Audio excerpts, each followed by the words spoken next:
Introduction.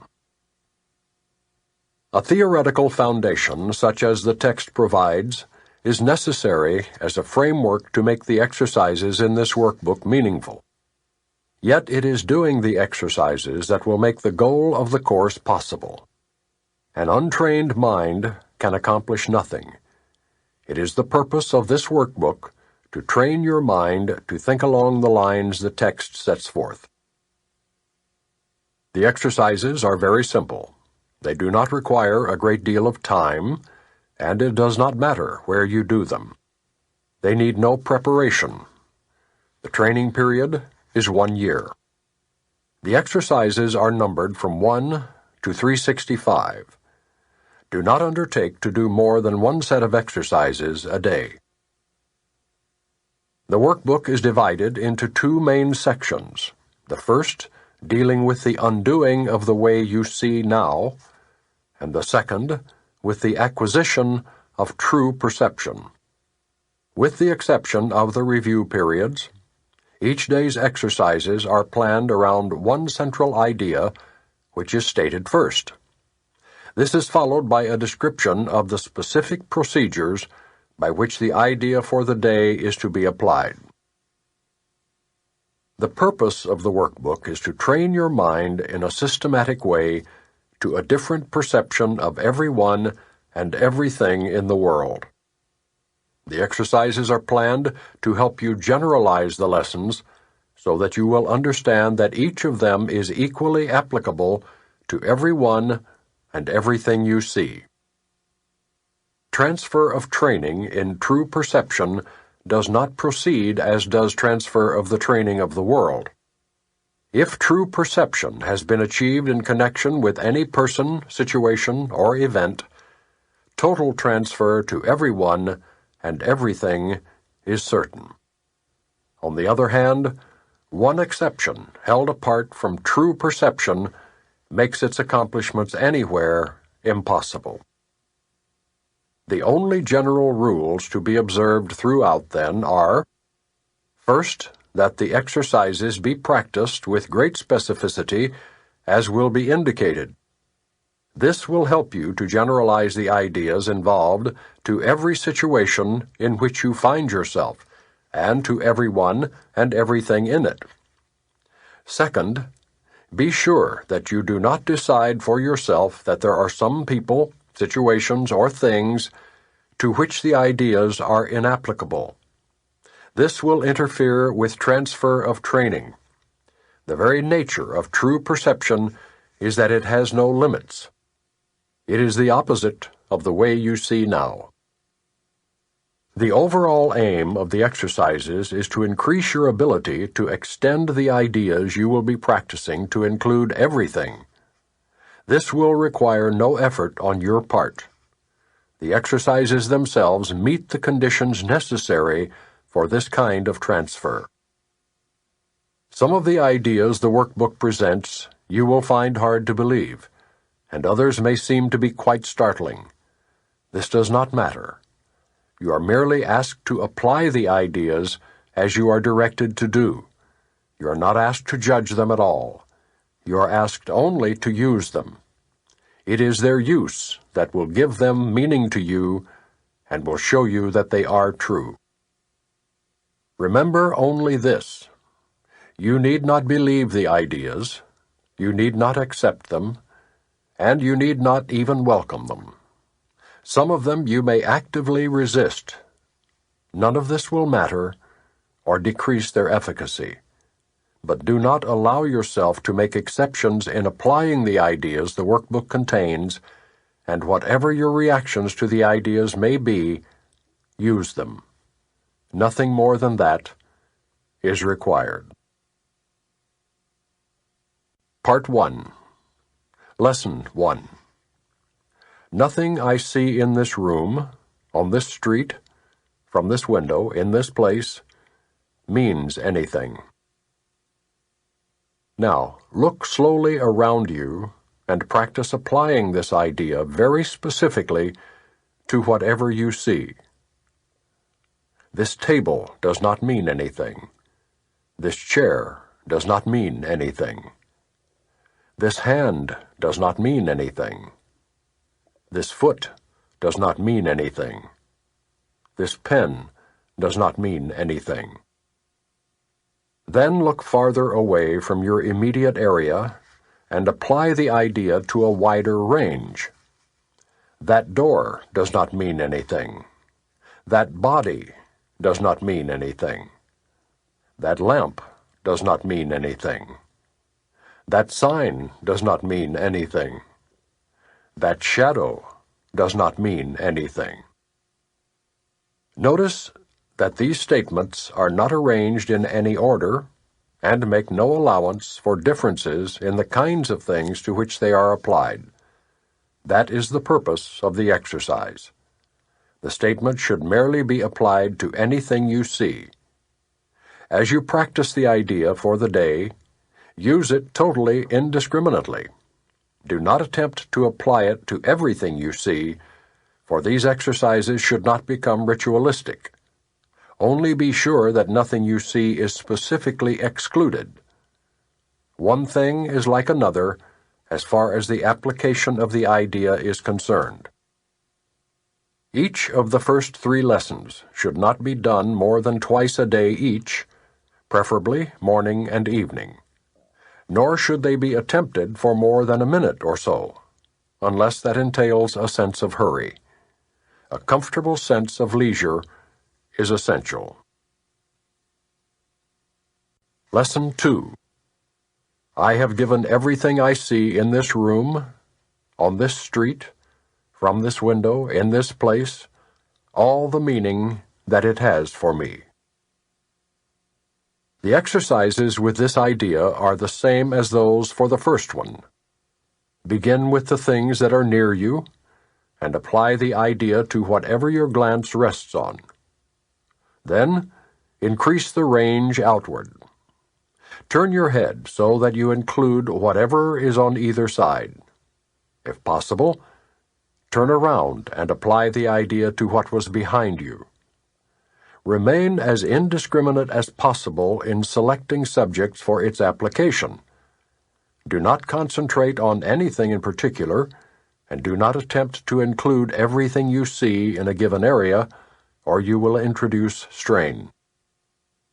Merely glance easily and fairly quickly around you, trying to avoid selection by size, brightness, color, material, or relative importance to you. Take the subjects simply as you see them. Try to apply the exercise with equal ease to a body or a button, a fly or a floor, an arm or an apple.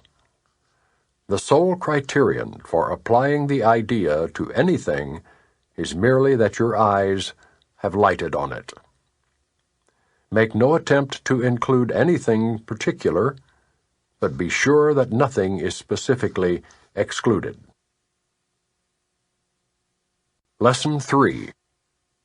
I do not understand anything I see in this room, on this street, from this window, in this place. Apply this idea in the same way as the previous ones, without making distinctions of any kind. Whatever you see becomes a proper subject for applying the idea. Be sure that you do not question the suitability of anything for application of the idea. These are not exercises in judgment. Anything is suitable if you see it. Some of the things you see may have emotionally charged meaning for you. Try to lay such feelings aside and merely use these things exactly as you would anything else. The point of the exercises is to help you clear your mind of all past associations, to see things exactly as they appear to you now, and to realize how little you really understand about them. It is therefore essential that you keep a perfectly open mind, unhampered by judgment, in selecting the things to which the idea for the day is to be applied. For this purpose, one thing is like another, equally suitable and therefore equally useful. Lesson 4. These thoughts do not mean anything. They are like the things I see in this room, on this street, from this window, in this place. Unlike the preceding ones, these exercises do not begin with the idea for the day. In these practice periods, begin with noting the thoughts that are crossing your mind for about a minute. Then apply the idea to them. If you are already aware of unhappy thoughts, use them as subjects for the idea. Do not, however, select only the thoughts you think are bad. You will find, if you train yourself to look at your thoughts, that they represent such a mixture that, in a sense, none of them can be called good or bad. This is why they do not mean anything. In selecting the subjects for the application of today's idea, the usual specificity is required. Do not be afraid to use good thoughts as well as bad. None of them represent your real thoughts, which are being covered up by them. The good ones are but shadows of what lies beyond, and shadows make sight difficult. The bad ones are blocks to sight and make seeing impossible. You do not want either. This is a major exercise and will be repeated from time to time in somewhat different form. The aim here is to train you in the first steps toward the goal of separating the meaningless from the meaningful. It is a first attempt in the long-range purpose of learning to see the meaningless as outside you and the meaningful within. It is also the beginning of training your mind to recognize what is the same and what is different. In using your thoughts for application of the idea for today, identify each thought by the central figure or event it contains. For example, this thought about blank does not mean anything. It is like the things I see in this room, on this street, and so on. You can also use the idea for a particular thought that you recognize as harmful. This practice is useful, but is not a substitute for the more random procedures to be followed for the exercises. Do not, however, examine your mind for more than a minute or so. You are too inexperienced as yet to avoid a tendency to become pointlessly preoccupied. Further, since these exercises are the first of their kind, you may find the suspension of judgment in connection with thoughts particularly difficult. Do not repeat these exercises more than 3 or 4 times during the day. We will return to them later. Lesson 5. I am never upset for the reason I think. This idea, like the preceding one, can be used with any person, situation, or event you think is causing you pain. Apply it specifically to whatever you believe is the cause of your upset, using the description of the feeling in whatever term seems accurate to you. The upset may seem to be fear, worry, depression, anxiety, anger, hatred, jealousy, or any number of forms, all of which will be perceived as different. This is not true. However, until you learn that form does not matter, each form becomes a proper subject for the exercises for the day. Applying the same idea to each of them separately is the first step in ultimately recognizing they are all the same. When using the idea for today for a specific perceived cause of an upset in any form, use both the name of the form in which you see the upset and the cause which you ascribe to it. For example, I am not angry at blank for the reason I think. I am not afraid of blank for the reason I think. But again, this should not be substituted for practice periods in which you first search your mind for sources of upset in which you believe, and forms of upset which you think result. In these exercises, more than in the preceding ones, you may find it hard to be indiscriminate and to avoid giving greater weight to some subjects than to others. It might help to precede the exercises with the statement, "There are no small upsets. They are all equally disturbing to my peace of mind." Then examine your mind for whatever is distressing you, regardless of how much or how little you think it is doing so. You may also find yourself less willing to apply today's idea to some perceived sources of upset than to others. If this occurs, think first of this: I cannot keep this form of upset and let the others go. For the purposes of these exercises, then, I will regard them all as the same. Then search your mind for no more than a minute or so, and try to identify a number of different forms of upset that are disturbing you, regardless of the relative importance you may give them. Apply the idea for today to each of them, using the name of both the source of the upset as you perceive it, and of the feeling as you experience it. Further examples are, I am not worried about blank for the reason I think. I am not depressed about blank for the reason I think. 3 or 4 times during the day is enough. Lesson 6. I am upset because I see something that is not there. The exercises with this idea are very similar to the preceding ones. Again, it is necessary to name both the form of upset, anger, fear, worry, depression, and so on, and the perceived source very specifically for any application of the idea. For example, I am angry at blank because I see something that is not there. I am worried about blank because I see something that is not there. Today's idea is useful for application to anything that seems to upset you and can profitably be used throughout the day for that purpose. However, the 3 or 4 practice periods which are required should be preceded by a minute or so of mind-searching, as before, and the application of the idea to each upsetting thought uncovered in the search. Again, if you resist applying the idea to some upsetting thoughts more than to others, remind yourself of the 2 cautions stated in the previous lesson. There are no small upsets. They are all equally disturbing to my peace of mind. And I cannot keep this form of upset and let the others go. For the purposes of these exercises, then, I will regard them all as the same.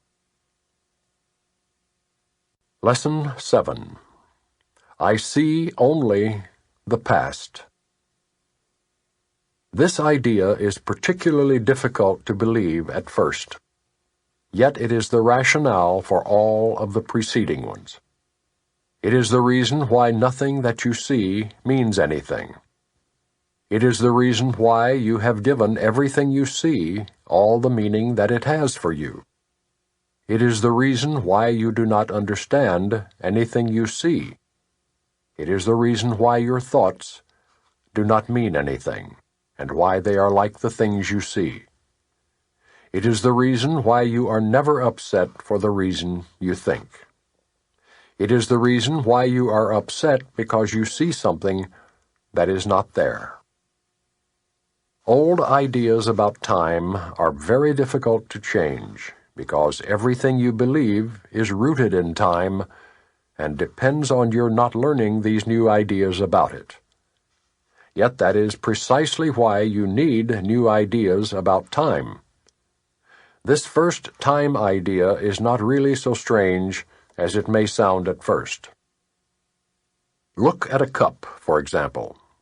Do you see a cup, or are you merely reviewing your past experiences of picking up a cup, being thirsty, drinking from a cup, feeling the rim of a cup against your lips, having breakfast, and so on? Are not your aesthetic reactions to the cup, too, based on past experiences?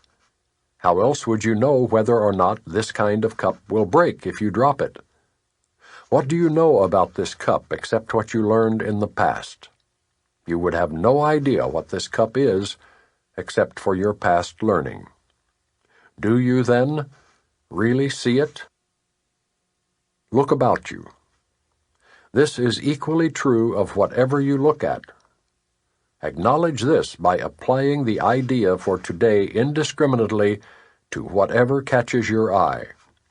For example, I see only the past in this pencil. I see only the past in this shoe. I see only the past in this hand. I see only the past in that body. I see only the past in that face. Do not linger over any one thing in particular, but remember to omit nothing specifically. Glance briefly at each subject, and then move on to the next. 3 or 4 practice periods, each to last a minute or so, will be enough. Lesson 8. My mind is preoccupied with past thoughts. This idea is, of course, the reason why you see only the past. No one really sees anything. He sees only his thoughts projected outward. The mind's preoccupation with the past is the cause of the misconception about time from which your seeing suffers. Your mind cannot grasp the present, which is the only time there is. It therefore cannot understand time, and cannot, in fact, understand anything. The one wholly true thought one can hold about the past is that it is not here. To think about it at all is therefore to think about illusions. Very few have realized what is actually entailed in picturing the past or in anticipating the future. The mind is actually blank when it does this, because it is not really thinking about anything. The purpose of the exercises for today is to begin to train your mind to recognize when it is not really thinking at all. While thoughtless ideas preoccupy your mind, the truth is blocked. Recognizing that your mind has been merely blank, rather than believing that it is filled with real ideas, is the first step to opening the way to vision. The exercises for today should be done with eyes closed. This is because you actually cannot see anything, and it is easier to recognize that no matter how vividly you may picture a thought, you are not seeing anything. With as little investment as possible, search your mind for the usual minute or so, merely noting the thoughts you find there. Name each one by the central figure or theme it contains, and pass on to the next. Introduce the practice period by saying, I seem to be thinking about blank. Then name each of your thoughts specifically. For example, I seem to be thinking about name of a person, about name of an object, about name of an emotion, and so on, concluding at the end of the mind-searching period with, but my mind is preoccupied with past thoughts. This can be done 4 or 5 times during the day unless you find it irritates you. If you find it trying, 3 or 4 times is sufficient. You might find it helpful, however, to include your irritation or any emotion that the idea for today may induce in the mind-searching itself. Lesson 9. I see nothing as it is now. This idea obviously follows from the 2 preceding ones, but while you may be able to accept it intellectually, it is unlikely that it will mean anything to you as yet. However, understanding is not necessary at this point.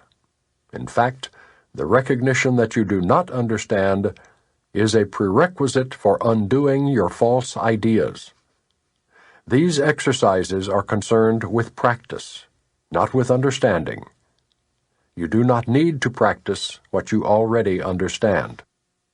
It would indeed be circular to aim at understanding and assume that you have it already.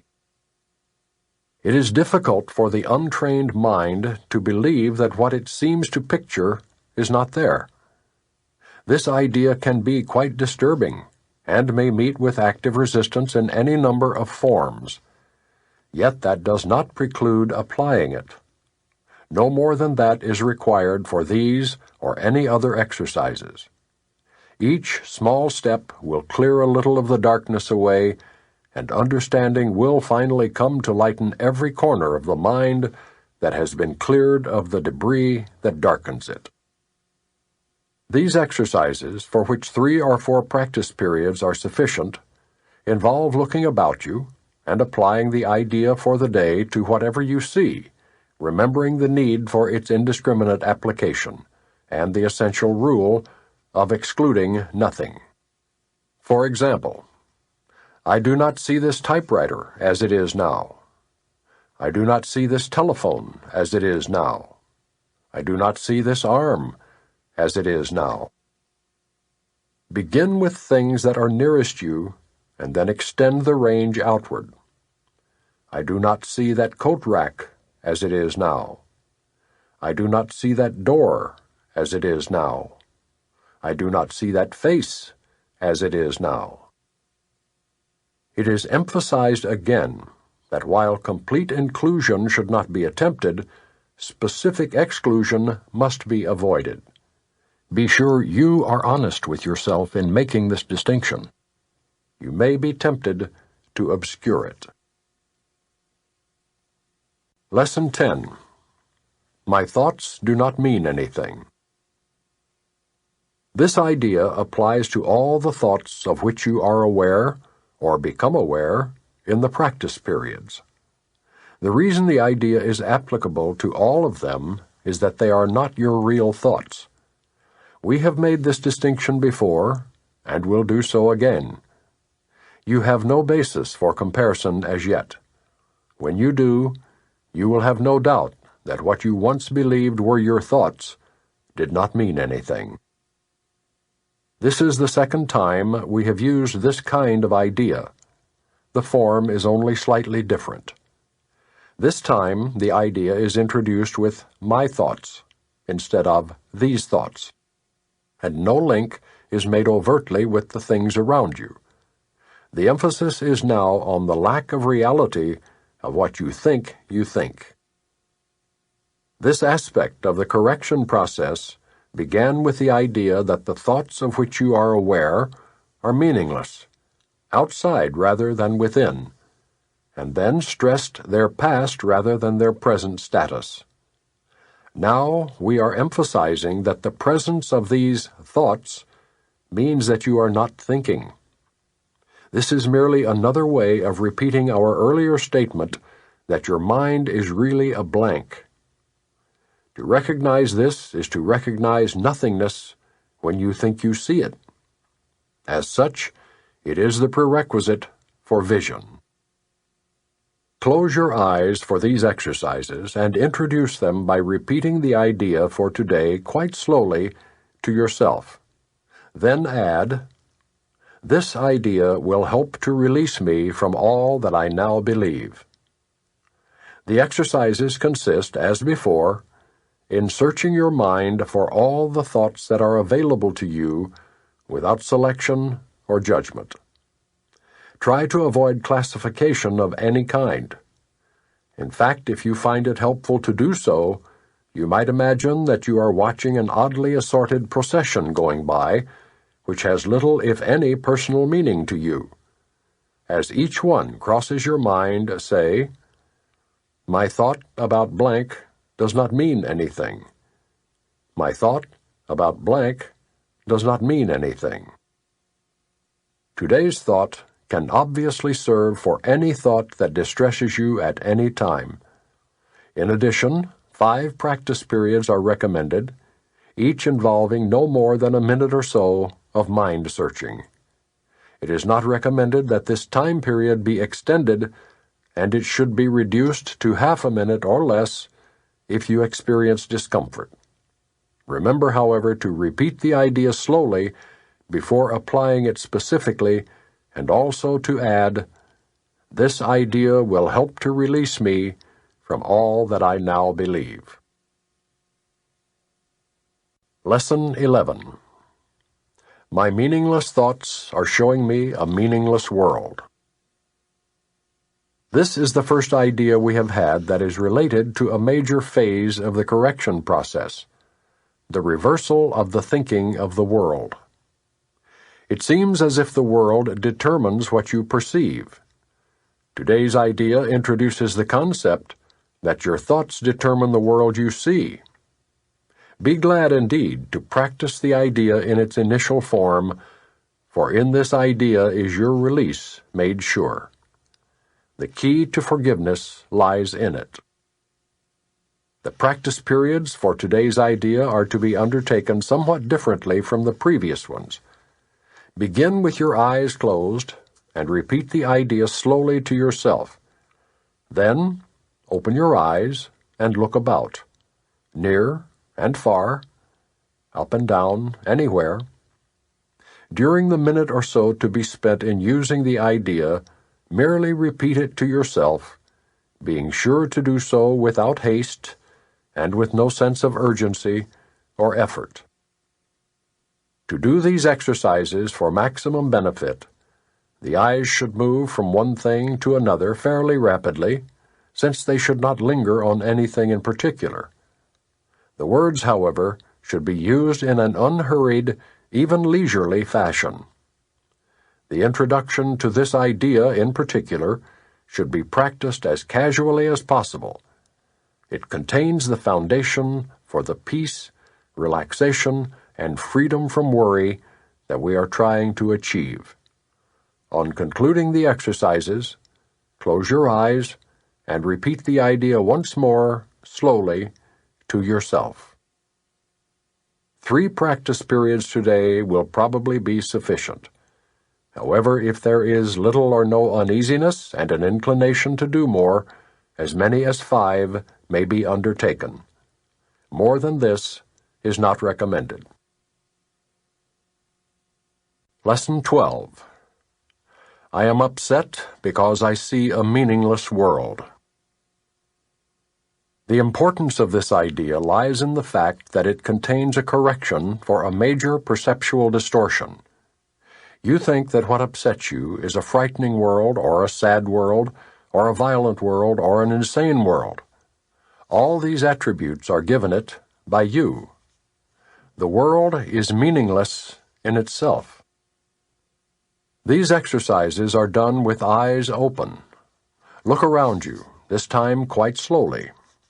Try to pace yourself so that the slow shifting of your glance from one thing to another involves a fairly constant time interval. Do not allow the time of the shift to become markedly longer or shorter, but try instead to keep a measured, even tempo throughout. What you see does not matter. You teach yourself this as you give whatever your glance rests on equal attention and equal time. This is a beginning step in learning to give them all equal value. As you look about you, say to yourself, I think I see a fearful world, a dangerous world, a hostile world, a sad world, a wicked world, a crazy world, and so on, using whatever descriptive terms happen to occur to you. If terms which seem positive rather than negative occur to you, include them. For example, you might think of a good world, or a satisfying world. If such terms occur to you, use them along with the rest. You may not yet understand why these nice adjectives belong in these exercises, but remember that a good world implies a bad one, and a satisfying world implies an unsatisfying one. All terms which cross your mind are suitable subjects for today's exercises. Their seeming quality does not matter. Be sure that you do not alter the time intervals between applying today's idea to what you think is pleasant and what you think is unpleasant. For the purposes of these exercises, there is no difference between them. At the end of the practice period, add, "But I am upset because I see a meaningless world." What is meaningless is neither good nor bad. Why, then, should a meaningless world upset you? If you could accept the world as meaningless and let the truth be written upon it for you, it would make you indescribably happy. But because it is meaningless, you are impelled to write upon it what you would have it be. It is this you see in it. It is this that is meaningless in truth. Beneath your words is written the Word of God. The truth upsets you now, but when your words have been erased, you will see His. That is the ultimate purpose of these exercises. 3 or 4 times is enough for practicing the idea for today, nor should the practice periods exceed a minute. You may find even this too long. Terminate the exercises whenever you experience a sense of strain. Lesson 13. A meaningless world engenders fear. Today's idea is really another form of the preceding one, except that it is more specific as to the emotion aroused. Actually, a meaningless world is impossible. Nothing without meaning exists. However, it does not follow that you will not think you perceive something that has no meaning. On the contrary, you will be particularly likely to think you do perceive it. Recognition of meaninglessness arouses intense anxiety in all the separated ones. It represents a situation in which God and the ego challenge each other as to whose meaning is to be written in the empty space that meaninglessness provides. The ego rushes in frantically to establish its own ideas there, fearful that the void may otherwise be used to demonstrate its own impotence and unreality. And on this alone, it is correct. It is essential, therefore, that you learn to recognize the meaningless and accept it without fear. If you are fearful, it is certain that you will endow the world with attributes that it does not possess and crowd it with images that do not exist. To the ego, illusions are safety devices, as they must also be to you who equate yourself with the ego. The exercises for today, which should be done about 3 or 4 times, for not more than a minute or so, at most each time, are to be practiced in a somewhat different way from the preceding ones. With eyes closed, repeat today's idea to yourself. Then open your eyes and look about you slowly, saying, "I am looking at a meaningless world." Repeat this statement to yourself as you look about. Then close your eyes and conclude with, "A meaningless world engenders fear, because I think I am in competition with God." You may find it difficult to avoid resistance in one form or another to this concluding statement. Whatever form such resistance may take, remind yourself that you are really afraid of such a thought because of the vengeance of the enemy. You are not expected to believe the statement at this point, and will probably dismiss it as preposterous. Note carefully, however, any signs of overt or covert fear which it may arouse.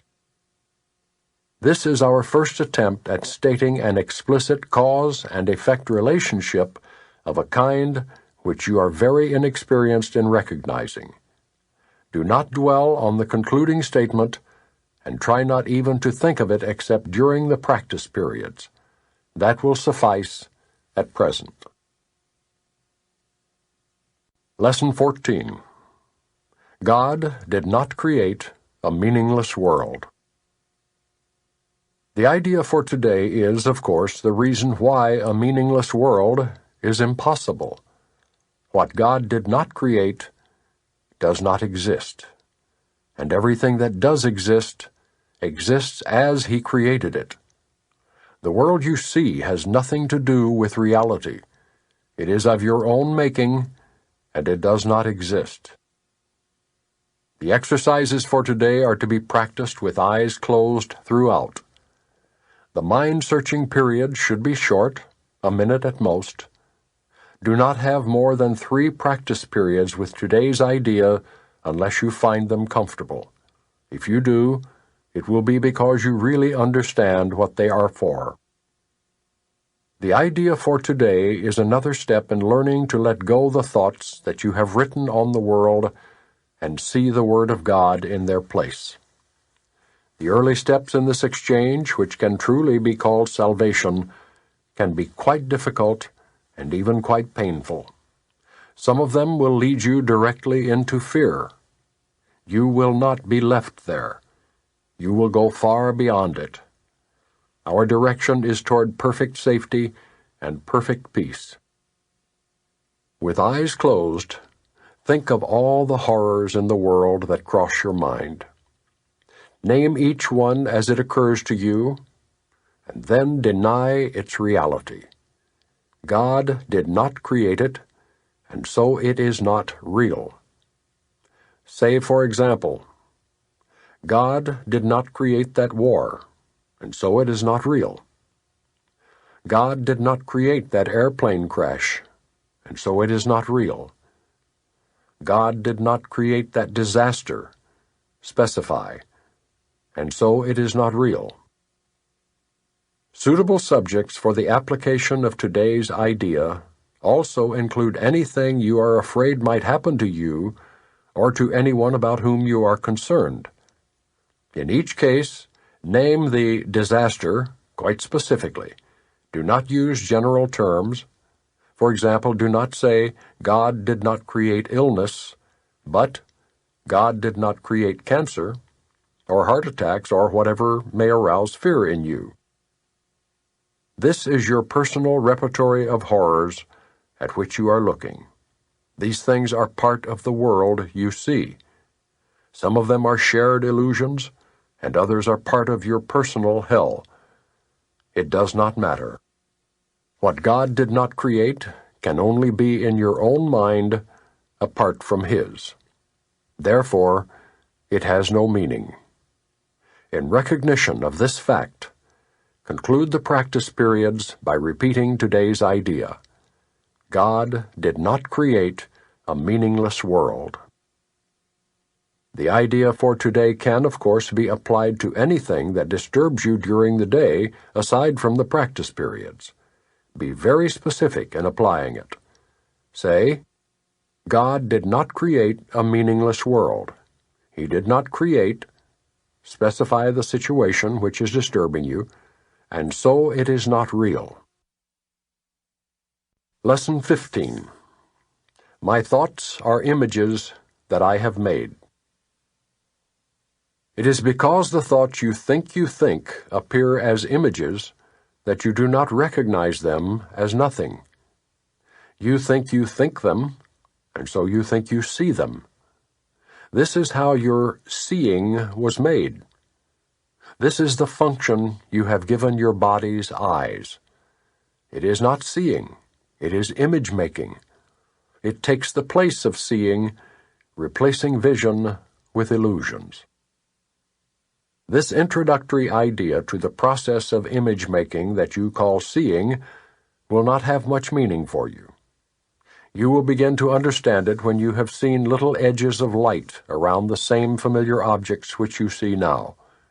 That is the beginning of real vision. You can be certain that real vision will come quickly when this has occurred. As we go along, you may have many light episodes. They may take many different forms, some of them quite unexpected. Do not be afraid of them. They are signs that you are opening your eyes at last. They will not persist, because they merely symbolize true perception, and they are not related to knowledge. These exercises will not reveal knowledge to you, but they will prepare the way to it. In practicing the idea for today, repeat it first to yourself, and then apply it to whatever you see around you, using its name and letting your eyes rest on it as you say, "This blank is an image that I have made. That blank is an image that I have made." It is not necessary to include a large number of specific subjects for the application of today's idea. It is necessary, however, to continue to look at each subject while you repeat the idea to yourself. The idea should be repeated quite slowly each time. Although you will obviously not be able to apply the idea to very many things during the minute or so of practice that is recommended, try to make the selection as random as possible. Less than a minute will do for the practice periods if you begin to feel uneasy. Do not have more than 3 application periods for today's idea unless you feel completely comfortable with it, and do not exceed 4. However, the idea can be applied as needed throughout the day. Lesson 16. I have no neutral thoughts. The idea for today is a beginning step in dispelling the belief that your thoughts have no effect. Everything you see is the result of your thoughts. There is no exception to this fact. Thoughts are not big or little, powerful or weak. They are merely true or false. Those that are true create their own likeness. Those that are false make theirs. There is no more self-contradictory concept than that of idle thoughts. What gives rise to the perception of a whole world can hardly be called idle.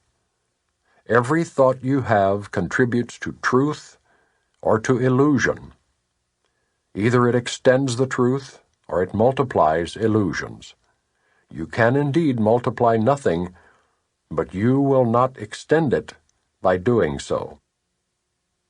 Besides your recognizing that thoughts are never idle, salvation requires that you also recognize that every thought you have brings either peace or war, either love or fear. A neutral result is impossible because a neutral thought is impossible. There is such a temptation to dismiss fear thoughts as unimportant, trivial, and not worth bothering about, that it is essential you recognize them all as equally destructive, but equally unreal. We will practice this idea in many forms before you really understand it. In applying the idea for today, search your mind for a minute or so with eyes closed, and actively seek not to overlook any little thought that may tend to elude the search. This is quite difficult until you get used to it. You will find that it is still hard for you not to make artificial distinctions. Every thought that occurs to you, regardless of the qualities that you assign to it, is a suitable subject for applying today's idea. In the practice periods, first repeat the idea to yourself, and then, as each one crosses your mind, hold it in awareness while you tell yourself, "This thought about blank is not a neutral thought. That thought about blank is not a neutral thought." As usual, use today's idea whenever you are aware of a particular thought that arouses uneasiness. The following form is suggested for this purpose. This thought about blank is not a neutral thought, because I have no neutral thoughts. 4 or 5 practice periods are recommended if you find them relatively effortless. If strain is experienced, 3 will be enough. The length of the exercise period should also be reduced if there is discomfort. Lesson 17. I see no neutral things. This idea is another step in the direction of identifying cause and effect as it really operates in the world. You see no neutral things because you have no neutral thoughts. It is always the thought that comes first, despite the temptation to believe that it is the other way around. This is not the way the world thinks, but you must learn that it is the way you think. If it were not so, perception would have no cause, and would itself be the cause of reality. In view of its highly variable nature, this is hardly likely. In applying today's idea, say to yourself, with eyes open, I see no neutral things because I have no neutral thoughts. Then look about you, resting your glance on each thing you note long enough to say, I do not see a neutral blank because my thoughts about blank are not neutral.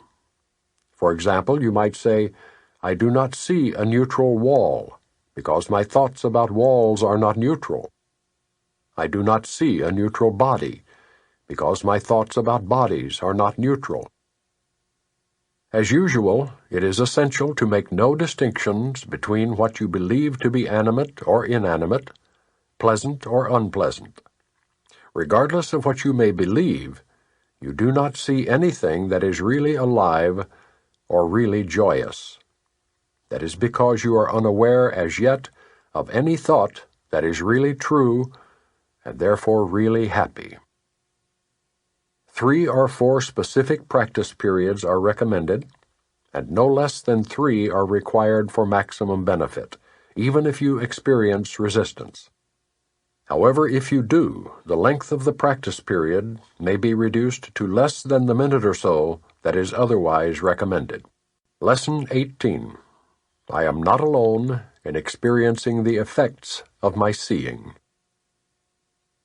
The idea for today is another step in learning that the thoughts which give rise to what you see are never neutral or unimportant. It also emphasizes the idea that minds are joined, which will be given increasing stress later on. Today's idea does not refer to what you see as much as to how you see it.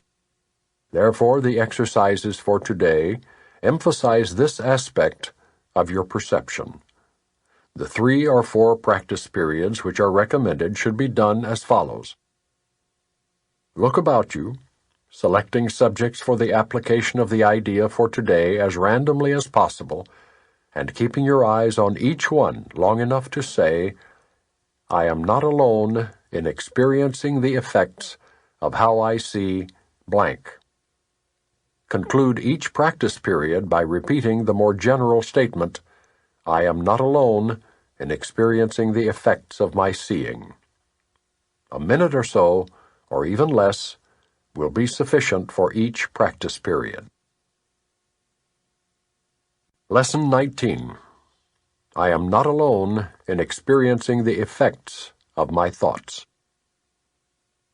The idea for today is obviously the reason why your seeing does not affect you alone.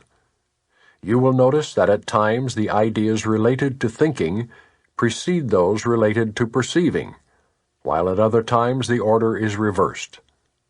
The reason is that the order does not matter. Thinking and its results are really simultaneous, for cause and effect are never separate. Today we are again emphasizing the fact that minds are joined. This is rarely a wholly welcome idea at first, since it seems to carry with it an enormous sense of responsibility and may even be regarded as an invasion of privacy. Yet it is a fact that there are no private thoughts. Despite your initial resistance to this idea, you will yet understand that it must be true if salvation is possible at all. And salvation must be possible because it is the will of God. The minute or so of mind-searching which today's exercises require is to be undertaken with eyes closed. The idea for today is to be repeated first, and then the mind should be carefully searched for the thoughts it contains at that time. As you consider each one, name it in terms of the central person or theme it contains, and holding it in your mind as you do so, say, "I am not alone in experiencing the effects of this thought about blank." The requirement of as much indiscriminateness as possible in selecting subjects for the practice periods should be quite familiar to you by now, and will no longer be repeated each day, although it will occasionally be included as a reminder. Do not forget, however, that random selection of subjects for all practice periods remains essential throughout. Lack of order in this connection will ultimately make the recognition of lack of order in miracles meaningful to you. Apart from the as-needed application of today's idea, at least 3 practice periods are required, shortening the length of time involved if necessary. Do not attempt more than 4.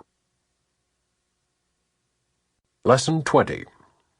I am determined to see. We have been quite casual about our practice periods thus far. There has been virtually no attempt to direct the time for undertaking them, minimal effort has been required, and not even active cooperation and interest have been asked. This approach has been intentional and very carefully planned. We have not lost sight of the crucial importance of the reversal of your thinking. The salvation of the world depends on it. Yet you will not see if you regard yourself as being coerced, and if you give in to resentment and opposition. This is our first attempt to introduce structure. Do not misconstrue it as an effort to exert force or pressure. You want salvation. You want to be happy. You want peace. You do not have them now because your mind is totally undisciplined, and you cannot distinguish between joy and sorrow, pleasure and pain, love and fear. You are now learning how to tell them apart, and great indeed will be your reward. Your decision to see is all that vision requires. What you want is yours. Do not mistake the little effort that is asked of you for an indication that our goal is of little worth. Can the salvation of the world be a trivial purpose? And can the world be saved if you are not? God has one Son, and He is the resurrection and the life. His will is done, because all power is given Him in heaven and on earth. In your determination to see is vision given you. The exercises for today consist in reminding yourself throughout the day that you want to see. Today's idea also tacitly implies the recognition that you do not see now. Therefore, as you repeat the idea, you are stating that you are determined to change your present state for a better one, and one you really want. Repeat today's idea slowly and positively, at least twice an hour today, attempting to do so every half hour. Do not be distressed if you forget to do so, but make a real effort to remember. The extra repetitions should be applied to any situation, person, or event that upsets you. You can see them differently, and you will. What you desire, you will see. Such is the real law of cause and effect as it operates in the world. Lesson 21. I am determined to see things differently. The idea for today is obviously a continuation and extension of the preceding one. This time, however, specific mind-searching periods are necessary in addition to applying the idea to particular situations as they may arise. 5 practice periods are urged, allowing a full minute for each. In the practice periods, begin by repeating the idea to yourself. Then close your eyes and search your mind carefully for situations past, present, or anticipated that arouse anger in you. The anger may take the form of any reaction ranging from mild irritation to rage.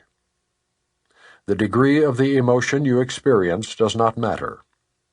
You will become increasingly aware that a slight twinge of annoyance is nothing but a veil drawn over intense fury. Try, therefore, not to let the little thoughts of anger escape you in the practice periods.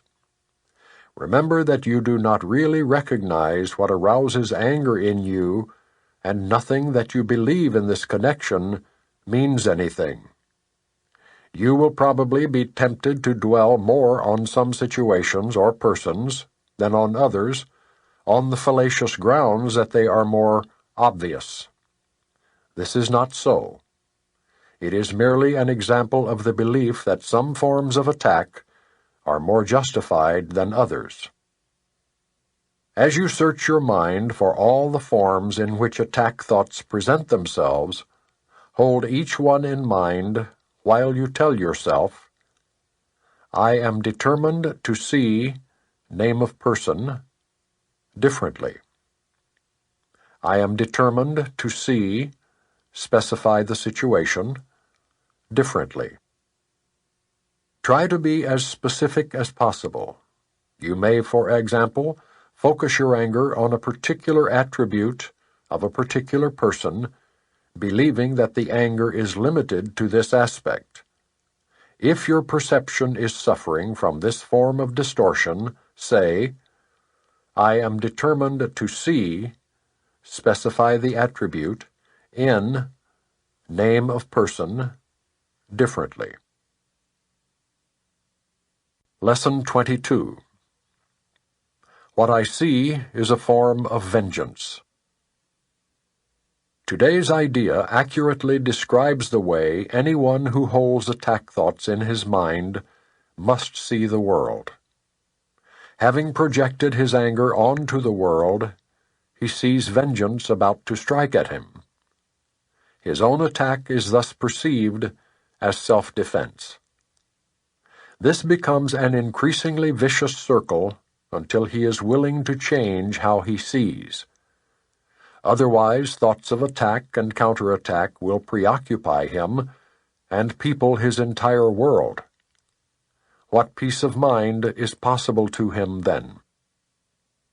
It is from this savage fantasy that you want to escape. Is it not joyous news to hear that it is not real? Is it not a happy discovery to find that you can escape? You made what you would destroy, everything that you hate and would attack and kill. All that you fear does not exist. Look at the world about you at least 5 times today for at least a minute each time. As your eyes move slowly from one object to another, from one body to another, say to yourself, I see only the perishable. I see nothing that will last. What I see is not real. What I see is a form of vengeance. At the end of each practice period, ask yourself, is this the world I really want to see? The answer is surely obvious. Lesson 23.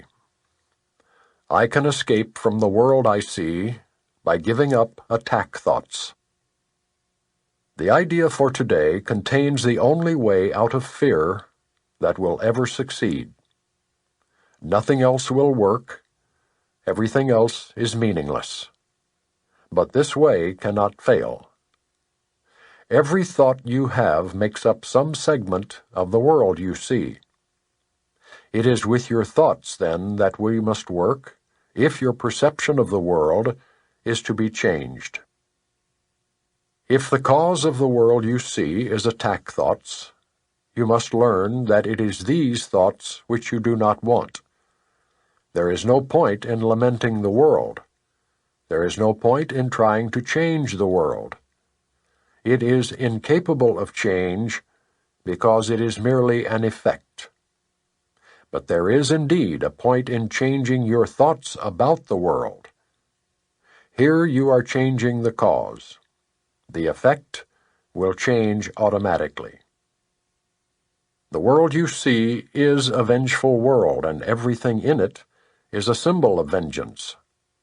Each of your perceptions of external reality is a pictorial representation of your own attack thoughts. One can well ask if this can be called seeing. Is not fantasy a better word for such a process, and hallucination a more appropriate term for the result?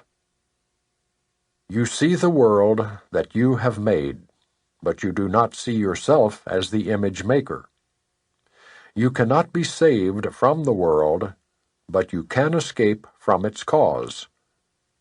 This is what salvation means, for where is the world you see when its cause is gone?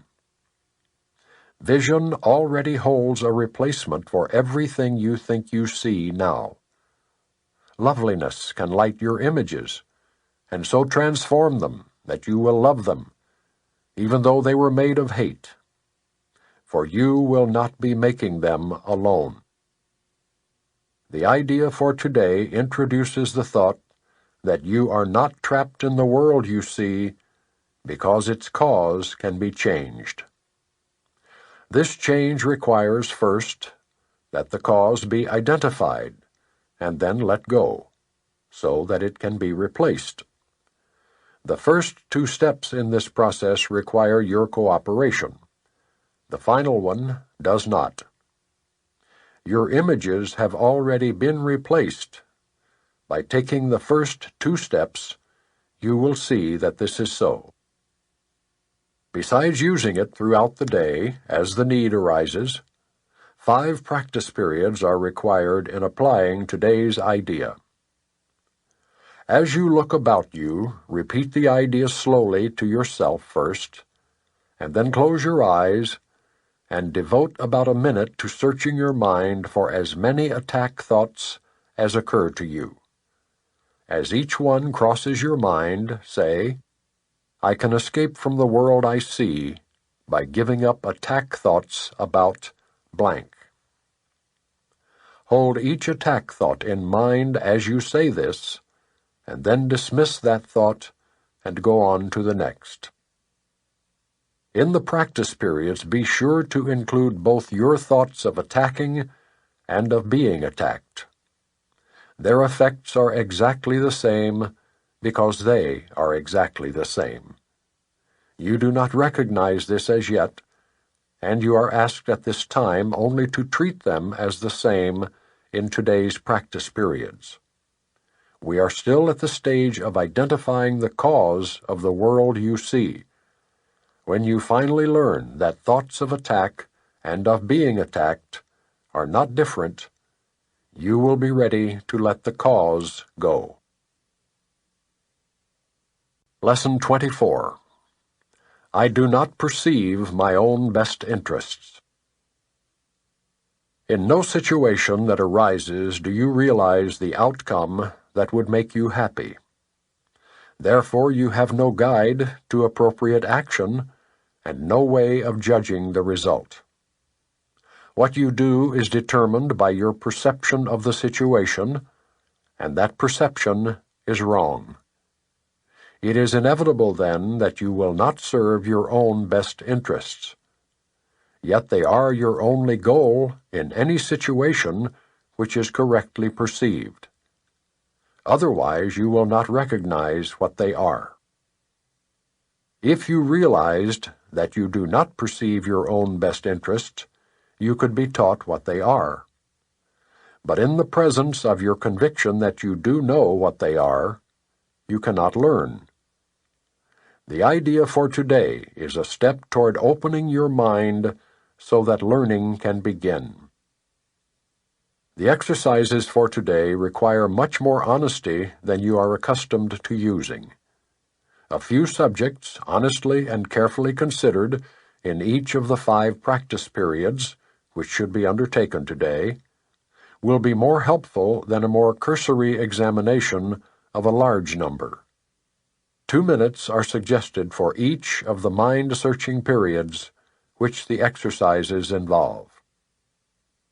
The practice period should begin with repeating today's idea, followed by searching the mind with closed eyes for unresolved situations about which you are currently concerned. The emphasis should be on uncovering the outcome you want. You will quickly realize that you have a number of goals in mind as part of the desired outcome, and also that these goals are on different levels and often conflict. In applying the idea for today, name each situation that occurs to you, and then enumerate carefully as many goals as possible that you would like to be met in its resolution. The form of each application should be roughly as follows. In the situation involving blank, I would like blank to happen, and blank to happen, and so on.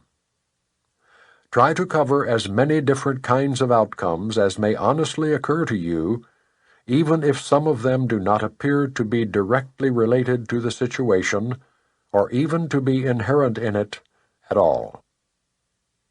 If these exercises are done properly, you will quickly recognize that you are making a large number of demands of the situation which have nothing to do with it.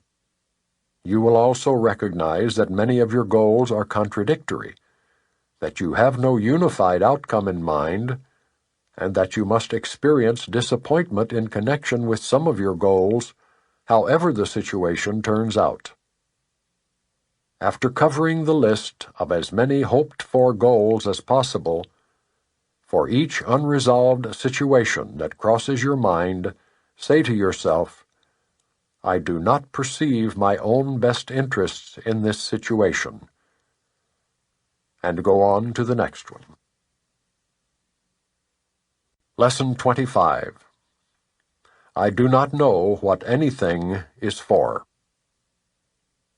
Purpose is meaning. Today's idea explains why nothing you see means anything. You do not know what it is for. Therefore, it is meaningless to you. Everything is for your own best interests. That is what it is for. That is its purpose. That is what it means.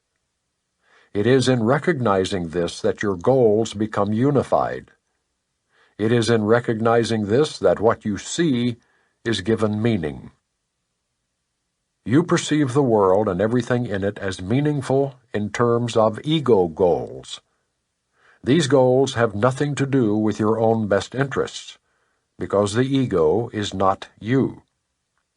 This false identification makes you incapable of understanding what anything is for. As a result, you are bound to misuse it. When you believe this, you will try to withdraw the goals you have assigned to the world instead of attempting to reinforce them. Another way of describing the goals you now perceive is to say that they are all concerned with personal interests. Since you have no personal interest, your goals are really concerned with nothing. In cherishing them, therefore, you have no goals at all, and thus you do not know what anything is for. Before you can make any sense out of the exercises for today, one more thought is necessary. At the most superficial levels, you do recognize purpose. Yet purpose cannot be understood at these levels. For example, you do understand that a telephone is for the purpose of talking to someone who is not physically in your immediate vicinity. What you do not understand is what you want to reach him for.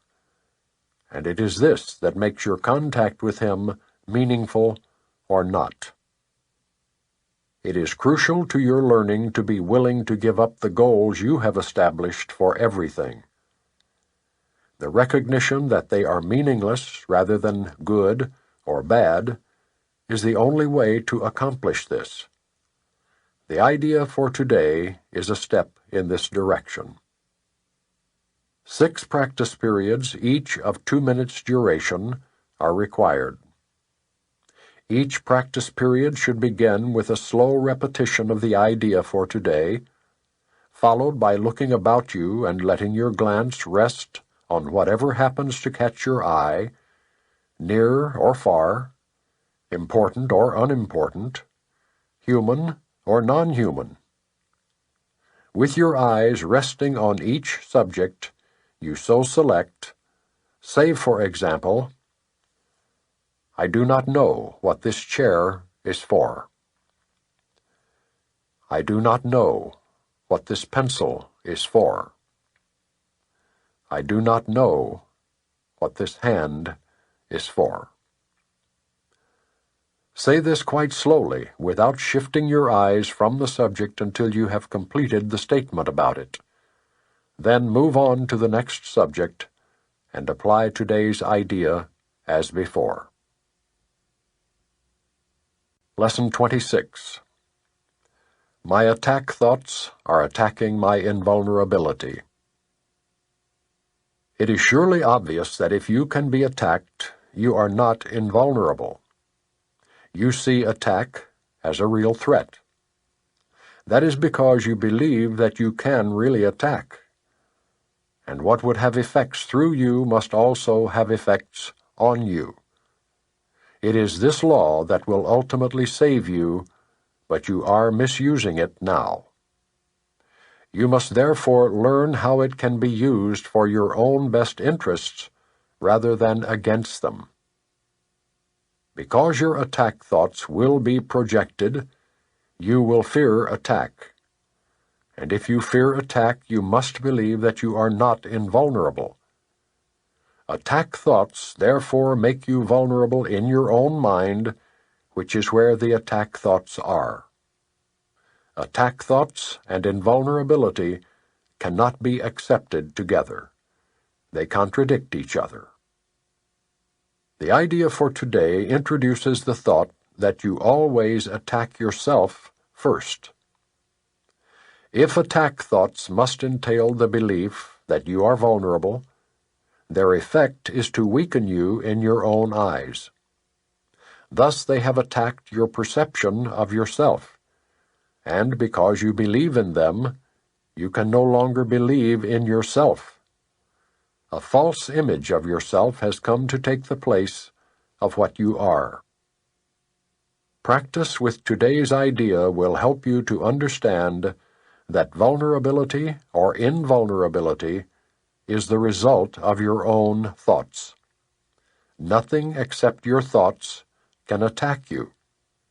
Nothing except your thoughts can make you think you are vulnerable, and nothing except your thoughts can prove to you this is not so. 6 practice periods are required in applying today's idea. A full 2 minutes should be attempted for each of them, although the time may be reduced to a minute if the discomfort is too great. Do not reduce it further. The practice period should begin with repeating the idea for today, then closing your eyes and reviewing the unresolved questions whose outcomes are causing you concern. The concern may take the form of depression, worry, anger, a sense of imposition, fear, foreboding, or preoccupation. Any problem as yet unsettled that tends to recur in your thoughts during the day is a suitable subject. You will not be able to use very many for any one practice period because a longer time than usual should be spent with each one. Today's idea should be applied as follows. First, name the situation. I am concerned about blank. Then go over every possible outcome that has occurred to you in that connection and which has caused you concern, referring to each one quite specifically, saying, "I am afraid blank will happen." If you are doing the exercises properly, you should have some 5 or 6 distressing possibilities available for each situation you use, and quite possibly more. It is much more helpful to cover a few situations thoroughly than to touch on a larger number. As the list of anticipated outcomes for each situation continues, you will probably find some of them, especially those that occur to you toward the end, less acceptable to you. Try, however, to treat them all alike to whatever extent you can. After you have named each outcome of which you are afraid, tell yourself, "That thought is an attack upon myself." Conclude each practice period by repeating today's idea to yourself once more. Lesson 27. Above all else, I want to see. Today's idea expresses something stronger than mere determination. It gives vision priority among your desires. You may feel hesitant about using the idea on the grounds that you are not sure you really mean it. This does not matter. The purpose of today's exercises is to bring the time when the idea will be wholly true a little nearer. There may be a great temptation to believe that some sort of sacrifice is being asked of you when you say you want to see above all else. If you become uneasy about the lack of reservation involved, add, "Vision has no cost to anyone." If fear of loss still persists, add further, "It can only bless." The idea for today needs many repetitions for maximum benefit. It should be used at least every half hour, and more if possible. You might try for every 15 or 20 minutes. It is recommended that you set a definite time interval for using the idea when you wake or shortly afterwards, and attempt to adhere to it throughout the day. It will not be difficult to do this, even if you are engaged in conversation or otherwise occupied at the time. You can still repeat one short sentence to yourself without disturbing anything. The real question is, how often will you remember? How much do you want today's idea to be true? Answer one of these questions, and you have answered the other. You will probably miss several applications, and perhaps quite a number. Do not be disturbed by this, but do try to keep on your schedule from then on. If only once during the day you feel that you were perfectly sincere while you were repeating today's idea, you can be sure that you have saved yourself many years of effort. Lesson 28. Above all else, I want to see things differently. Today we are really giving specific application to the idea for yesterday. In these practice periods you will be making a series of definite commitments. The question of whether you will keep them in the future is not our concern here. If you are willing at least to make them now, you have started on the way to keeping them, and we are still at the beginning. You may wonder why it is important to say, for example, "Above all else, I want to see this table differently." In itself, it is not important at all. Yet what is by itself? And what does in itself mean? You see a lot of separate things about you, which really means you are not seeing at all. You either see or not. When you have seen one thing differently, you will see all things differently. The light you will see in any one of them is the same light you will see in them all. When you say, "Above all else, I want to see this table differently," you are making a commitment to withdraw your preconceived ideas about the table and open your mind to what it is and what it is for. You are not defining it in past terms. You are asking what it is rather than telling it what it is. You are not binding its meaning to your tiny experience of tables, nor are you limiting its purpose to your little personal thoughts. You will not question what you have already defined.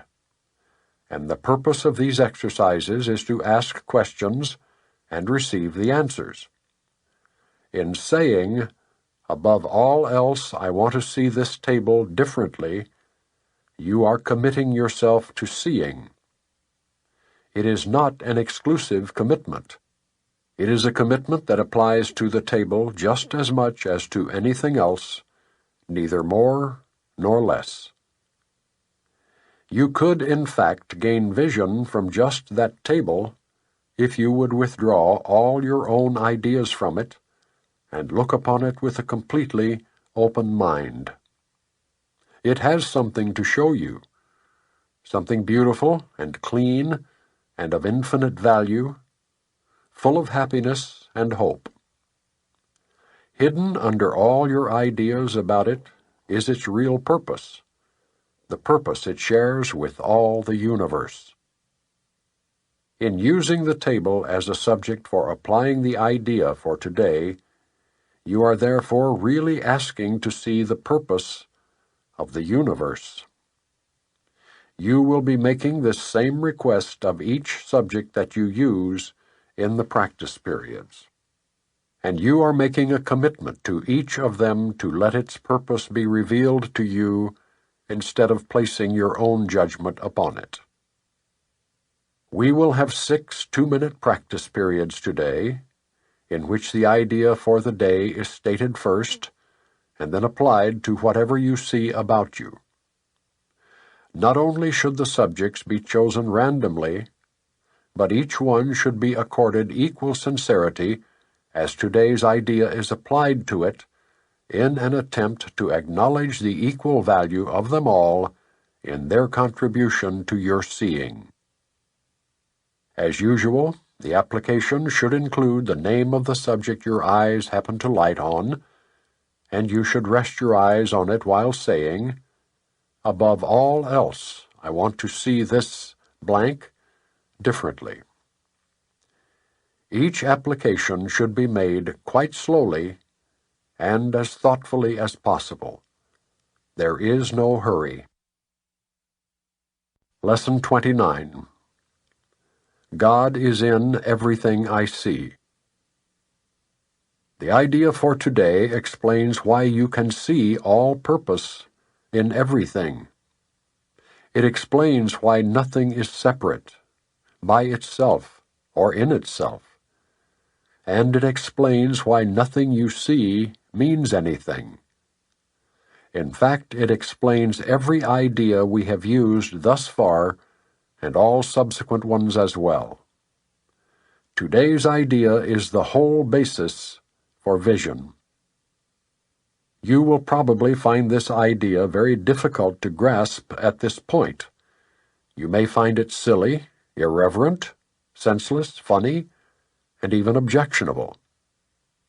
Certainly God is not in a table, for example, as you see it. Yet we emphasized yesterday that a table shares the purpose of the universe, and what shares the purpose of the universe shares the purpose of its creator. Try then today to begin to learn how to look on all things with love, appreciation, and open-mindedness. You do not see them now. Would you know what is in them? Nothing is as it appears to you. Its holy purpose stands beyond your little range. When vision has shown you the holiness that lights up the world, you will understand today's idea perfectly, and you will not understand how you could ever have found it difficult. Our 6 2-minute practice periods for today should follow a now familiar pattern. Begin with repeating the idea to yourself, and then apply it to randomly chosen subjects about you, naming each one specifically. Try to avoid the tendency toward self-directed selection, which may be particularly tempting in connection with today's idea because of its wholly alien nature. Remember that any order you impose is equally alien to reality. Your list of subjects should therefore be as free of self-selection as possible. For example, a suitable list might include: God is in this coat hanger. God is in this magazine. God is in this finger. God is in this lamp. God is in that body. God is in that door. God is in that wastebasket. In addition to the assigned practice periods, repeat the idea for today at least once an hour, looking slowly about you as you say the words unhurriedly to yourself. At least once or twice, you should experience a sense of restfulness as you do this. Lesson 30. God is in everything I see because God is in my mind. The idea for today is the springboard for vision. From this idea will the world open up before you, and you will look upon it and see in it what you have never seen before. Nor will what you saw before be even faintly visible to you. Today we are trying to use a new kind of projection. We are not attempting to get rid of what we do not like by seeing it outside. Instead, we are trying to see in the world what is in our minds and what we want to recognize is there. Thus, we are trying to join with what we see rather than keeping it apart from us. That is the fundamental difference between vision and the way you see.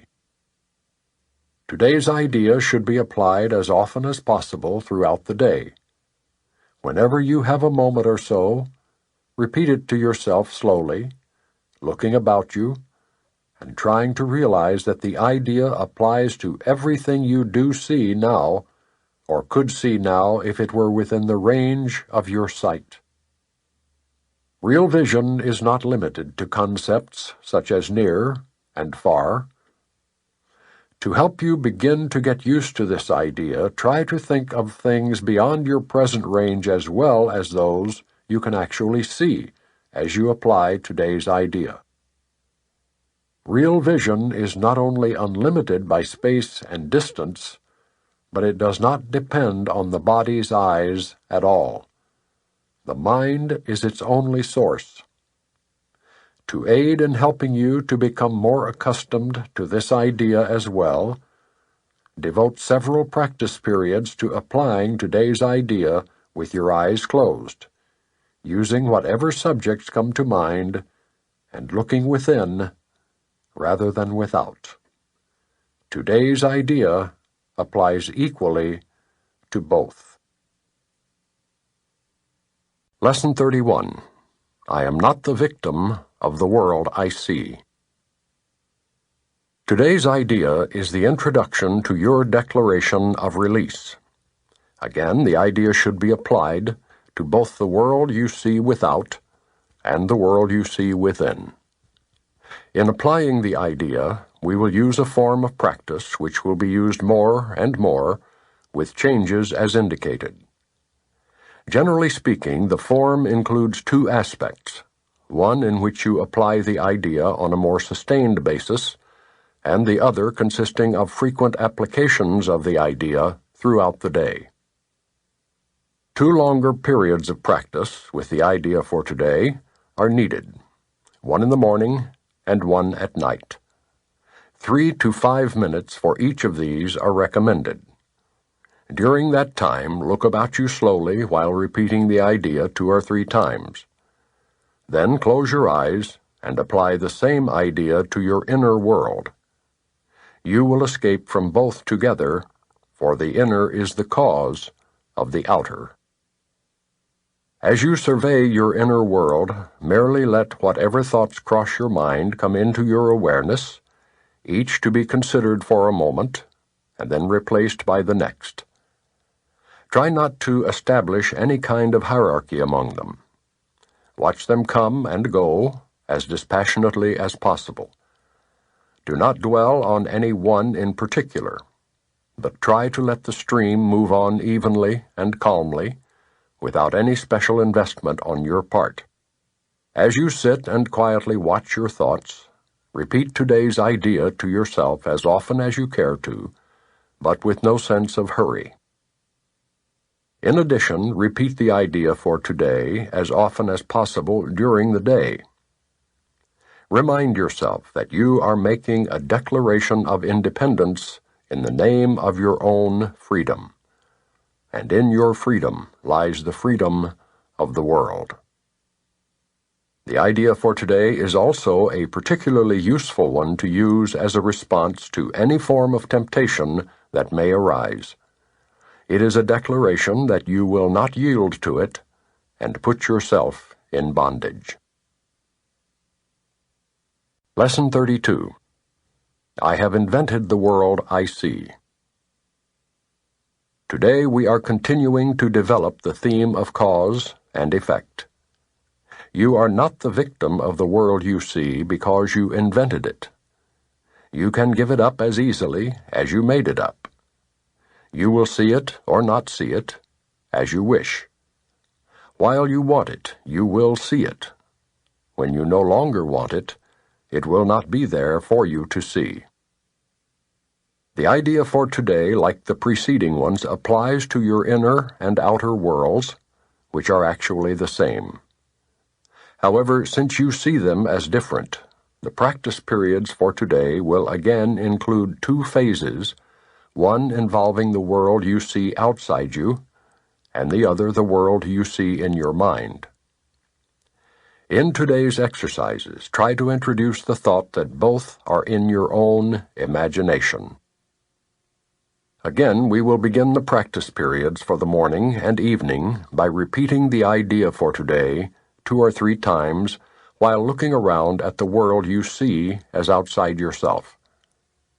Then close your eyes and look around your inner world. Try to treat them both as equally as possible. Repeat the idea for today unhurriedly, as often as you wish, as you watch the images your imagination presents to your awareness. For the 2 longer practice periods, 3 to 5 minutes are recommended, with not less than 3 required. More than 5 can be utilized if you find the exercise restful. To facilitate this, select a time when few distractions are anticipated and when you yourself feel reasonably ready. These exercises are also to be continued during the day, as often as possible. The shorter applications consist of repeating the idea slowly as you survey either your inner or outer world. It does not matter which you choose. The idea for today should also be applied immediately to any situation that may distress you. Apply the idea by telling yourself, I have invented this situation as I see it. Lesson 33. There is another way of looking at the world. Today's idea is an attempt to recognize that you can shift your perception of the world in both its outer and inner aspects. A full 5 minutes should be devoted to the morning and evening applications. In these practice periods, the idea should be repeated as often as you find comfortable, though unhurried applications are essential. Alternate between surveying your outer and inner perceptions, but without an abrupt sense of shifting. Merely glance casually around the world you perceive as outside yourself, then close your eyes and survey your inner thoughts with equal casualness. Try to remain equally uninvolved in both, and to maintain this detachment as you repeat the idea throughout the day. The shorter exercise periods should be as frequent as possible.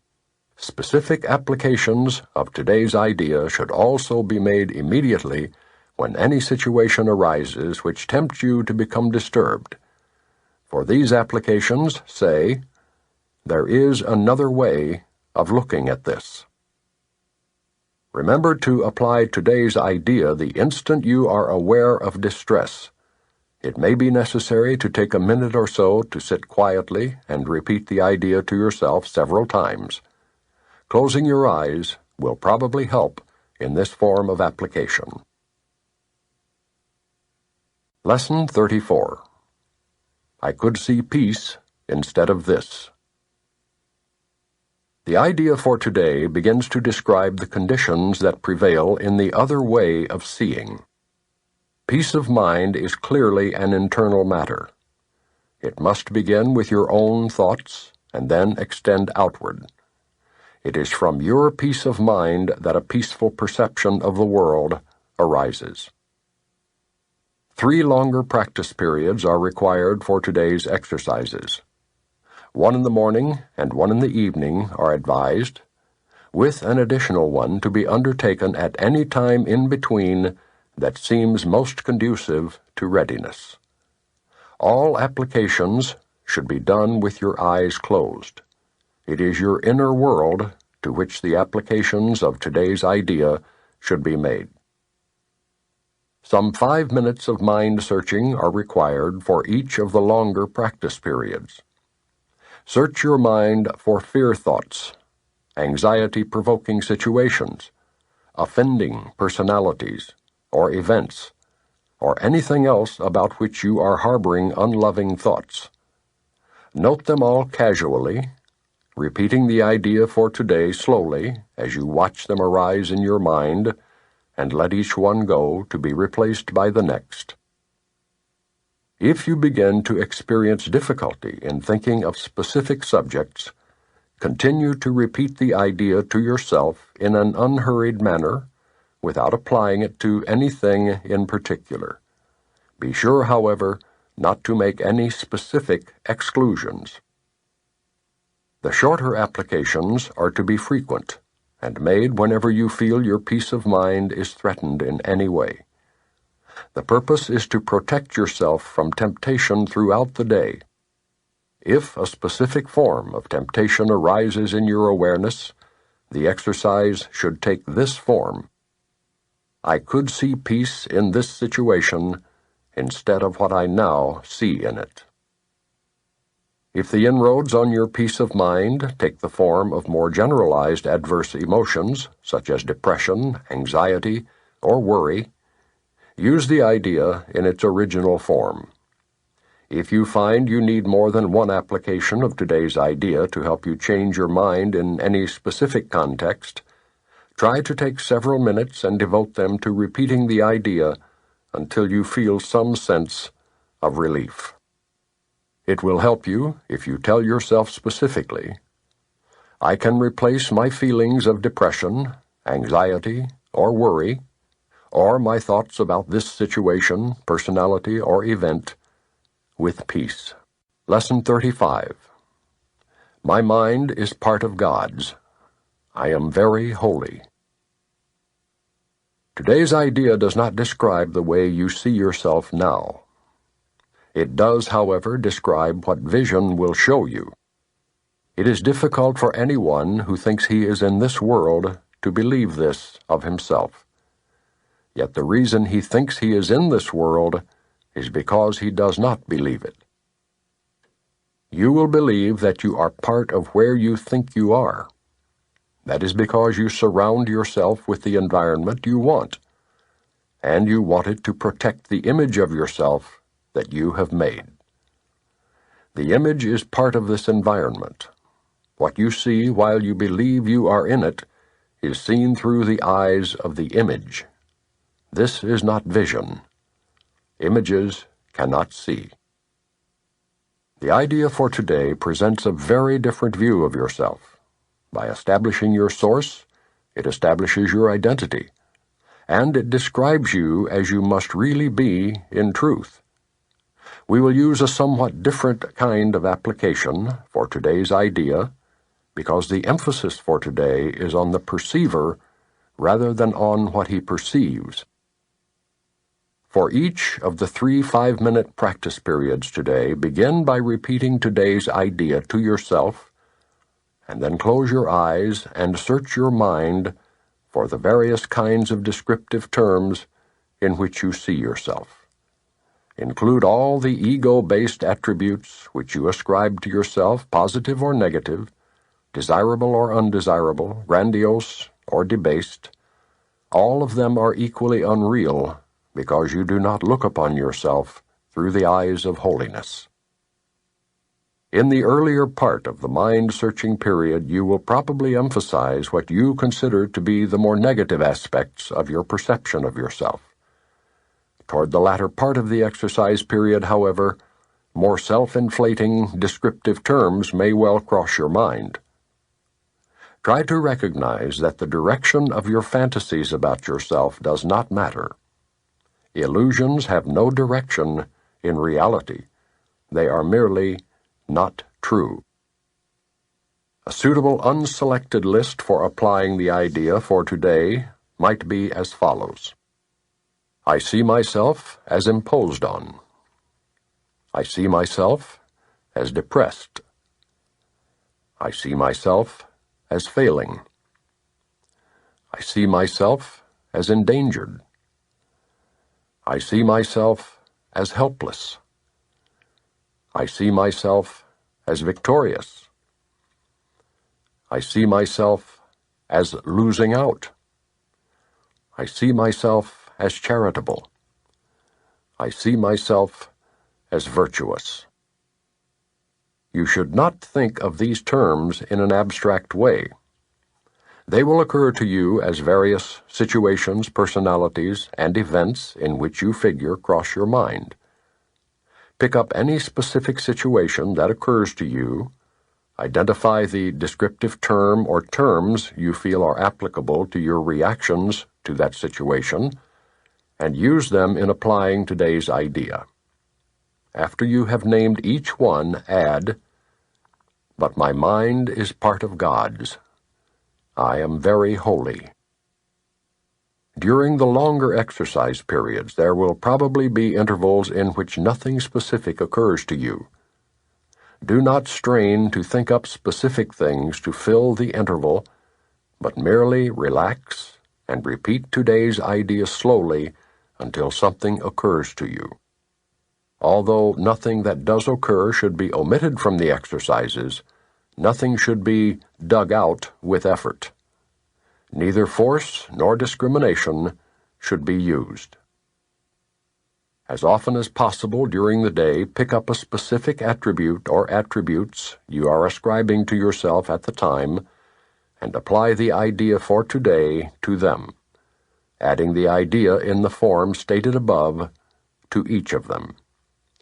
If nothing particular occurs to you, merely repeat the idea to yourself with closed eyes. Lesson 36. My holiness envelops everything I see. Today's idea extends the idea for yesterday from the perceiver to the perceived. You are holy because your mind is part of God's. And because you are holy, your sight must be holy as well. Sinless means without sin. You cannot be without sin a little. You are sinless or not. If your mind is part of God's, you must be sinless, or a part of His mind would be sinful. Your sight is related to His holiness, not to your ego, and therefore not to your body. 4 3 to 5 minute practice periods are required for today. Try to distribute them fairly evenly and make the shorter applications frequently to protect your protection throughout the day. The longer practice periods should take this form. First, close your eyes and repeat the idea for today several times slowly. Then open your eyes and look quite slowly about you, applying the idea specifically to whatever you note in your casual survey. Say, for example, "My holiness envelops that rug. My holiness envelops that wall. My holiness envelops these fingers. My holiness envelops that chair. My holiness envelops that body. My holiness envelops this pen." Several times during these practice periods, close your eyes and repeat the idea to yourself. Then open your eyes and continue as before. For the shorter exercise periods, close your eyes and repeat the idea. Look about you as you repeat it again, and conclude with one more repetition with your eyes closed. All applications should, of course, be made quite slowly, as effortlessly and unhurriedly as possible. Lesson 37. My Holiness Blesses the World. This idea contains the first glimmerings of your true function in the world, or why you are here. Your purpose is to see the world through your own holiness. Thus are you and the world blessed together. No one loses, nothing is taken away from anyone. Everyone gains through your holy vision. It signifies the end of sacrifice because it offers everyone his full due, and he is entitled to everything because it is his birthright as a son of God.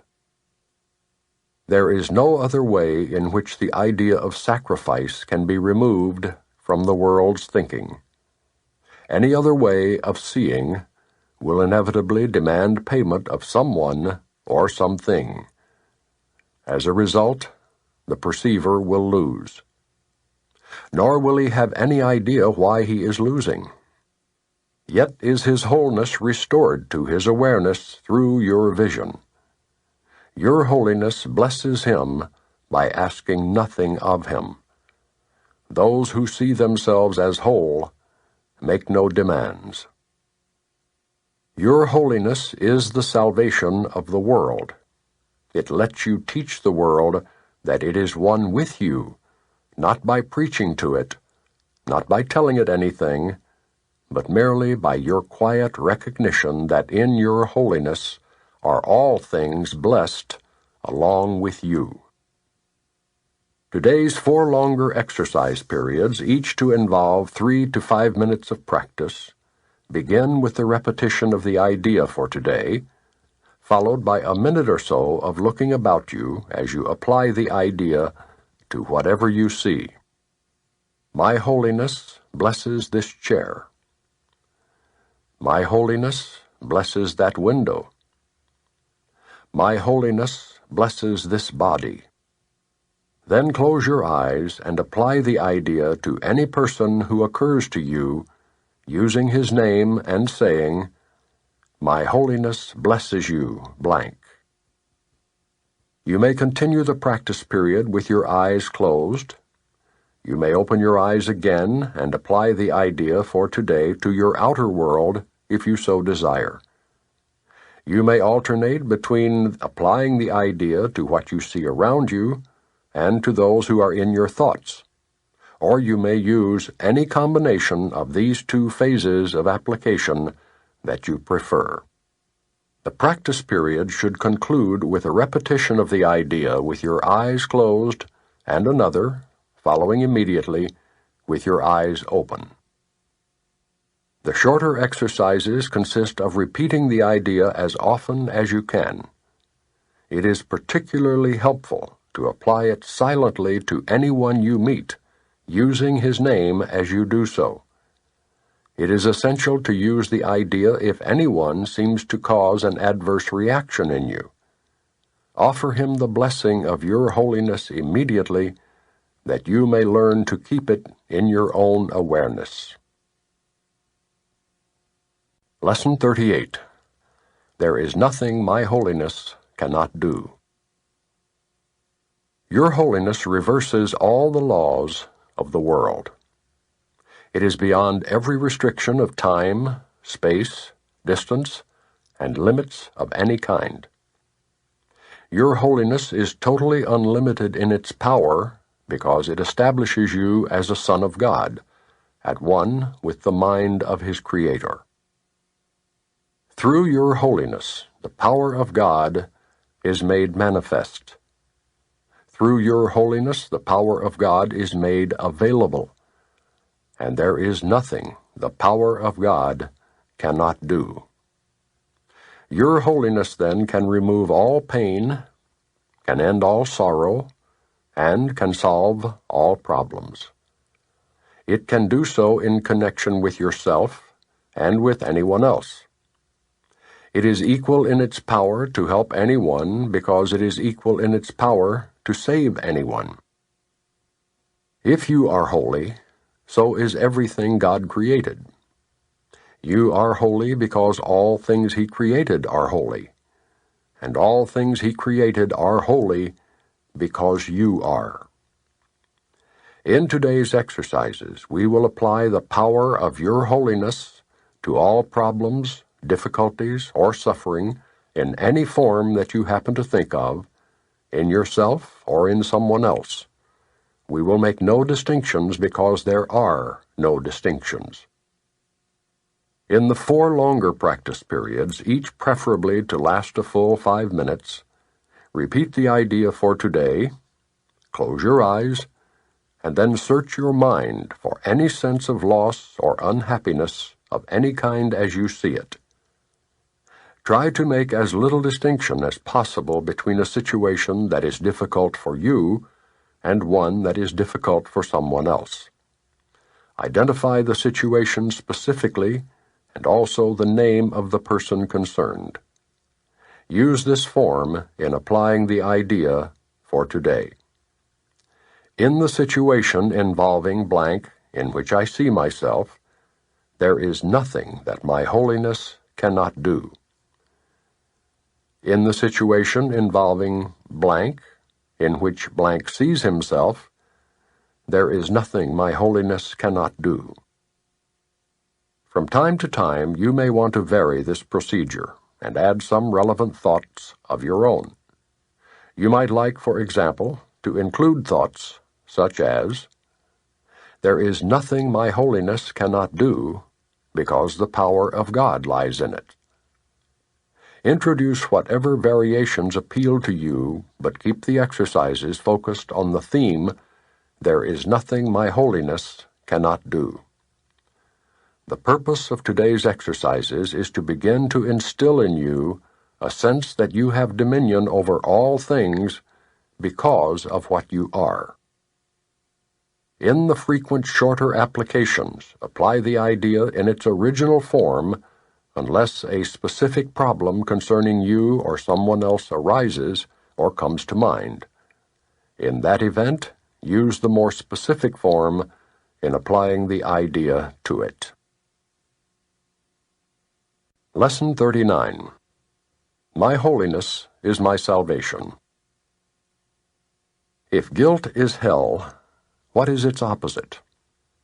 Like the text for which this workbook was written, the ideas used for the exercises are very simple, very clear, and totally unambiguous.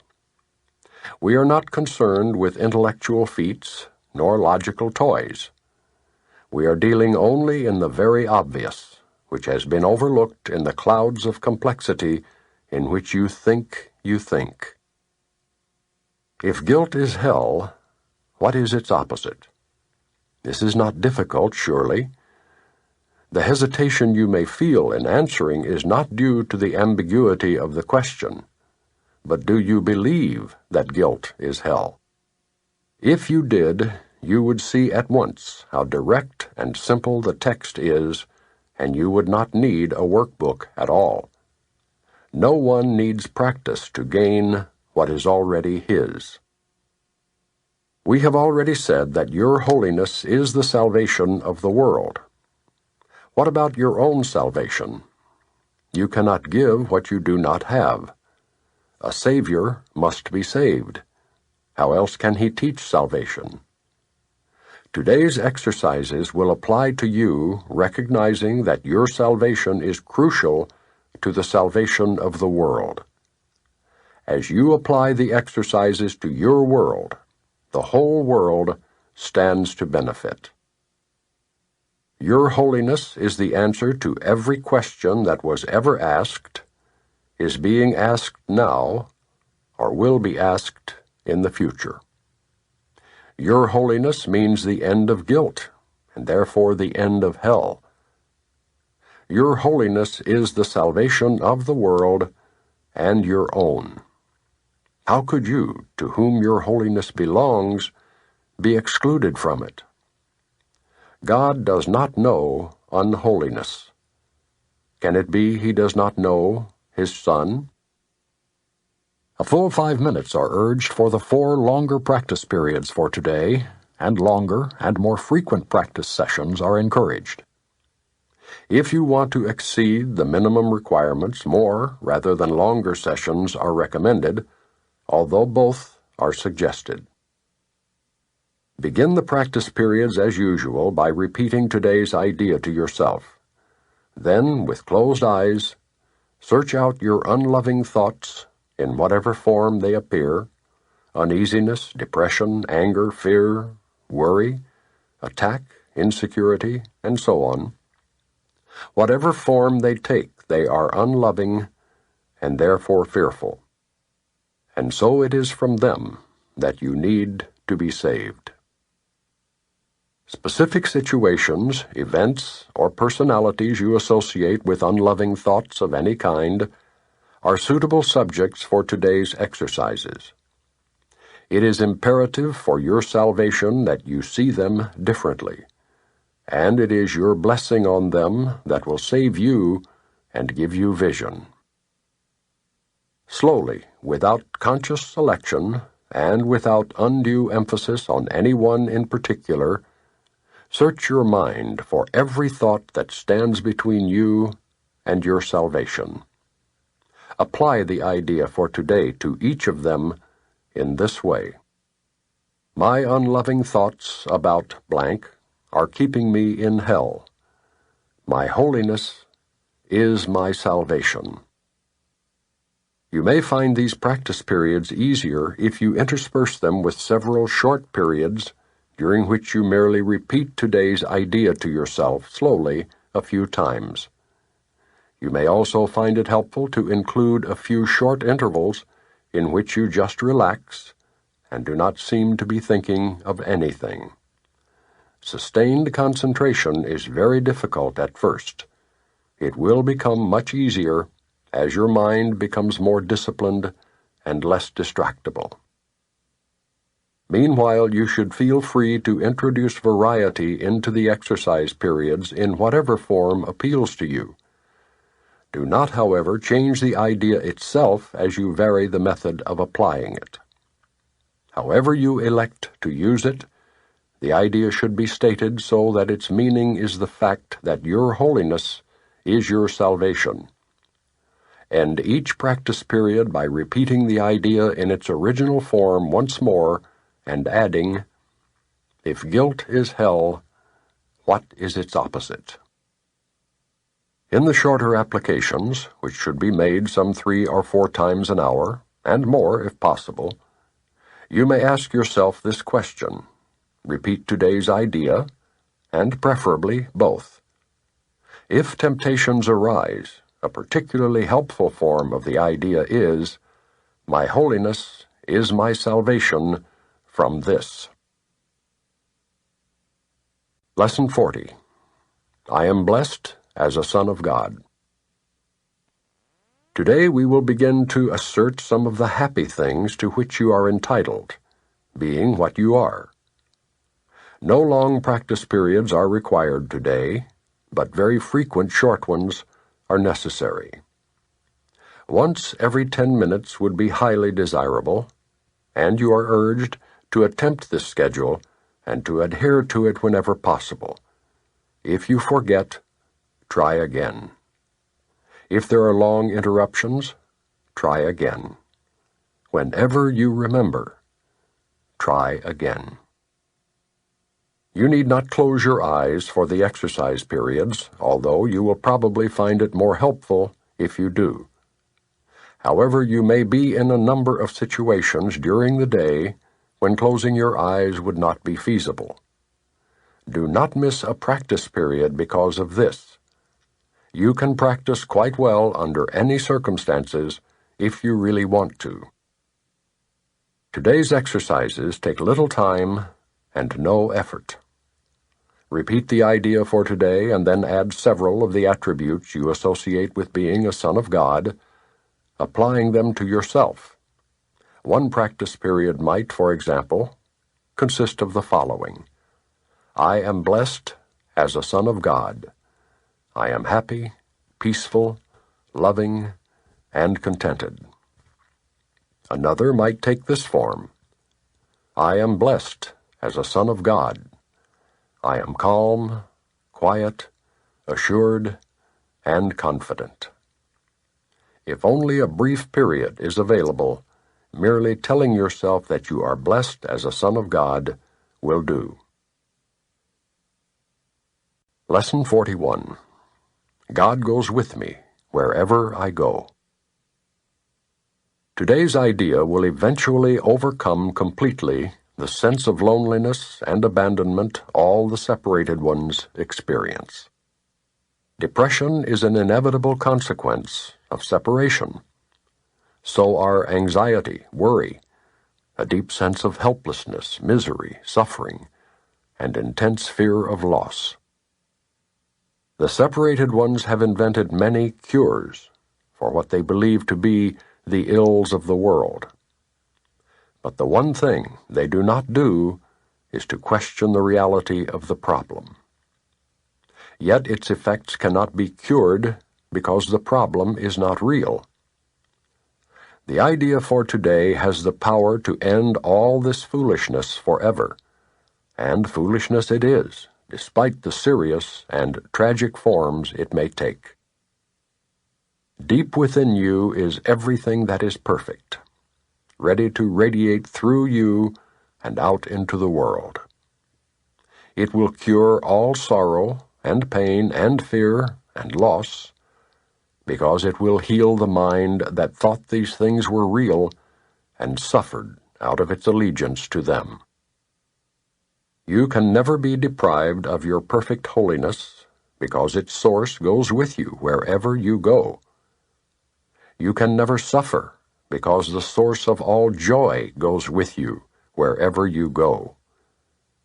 You can never be alone, because the source of all life goes with you wherever you go. Nothing can destroy your peace of mind, because God goes with you wherever you go. We understand that you do not believe all this. How could you, when the truth is hidden deep within, under a heavy cloud of insane thoughts, dense and obscuring, yet representing all you see? Today we will make our first real attempt to get past this dark and heavy cloud and to go through it to the light beyond. There will be only one long practice period today. In the morning, as soon as you get up, if possible, sit quietly for some 3 to 5 minutes with your eyes closed. At the beginning of the practice period, repeat today's idea very slowly. Then make no effort to think of anything. Try instead to get a sense of turning inward past all the idle thoughts of the world.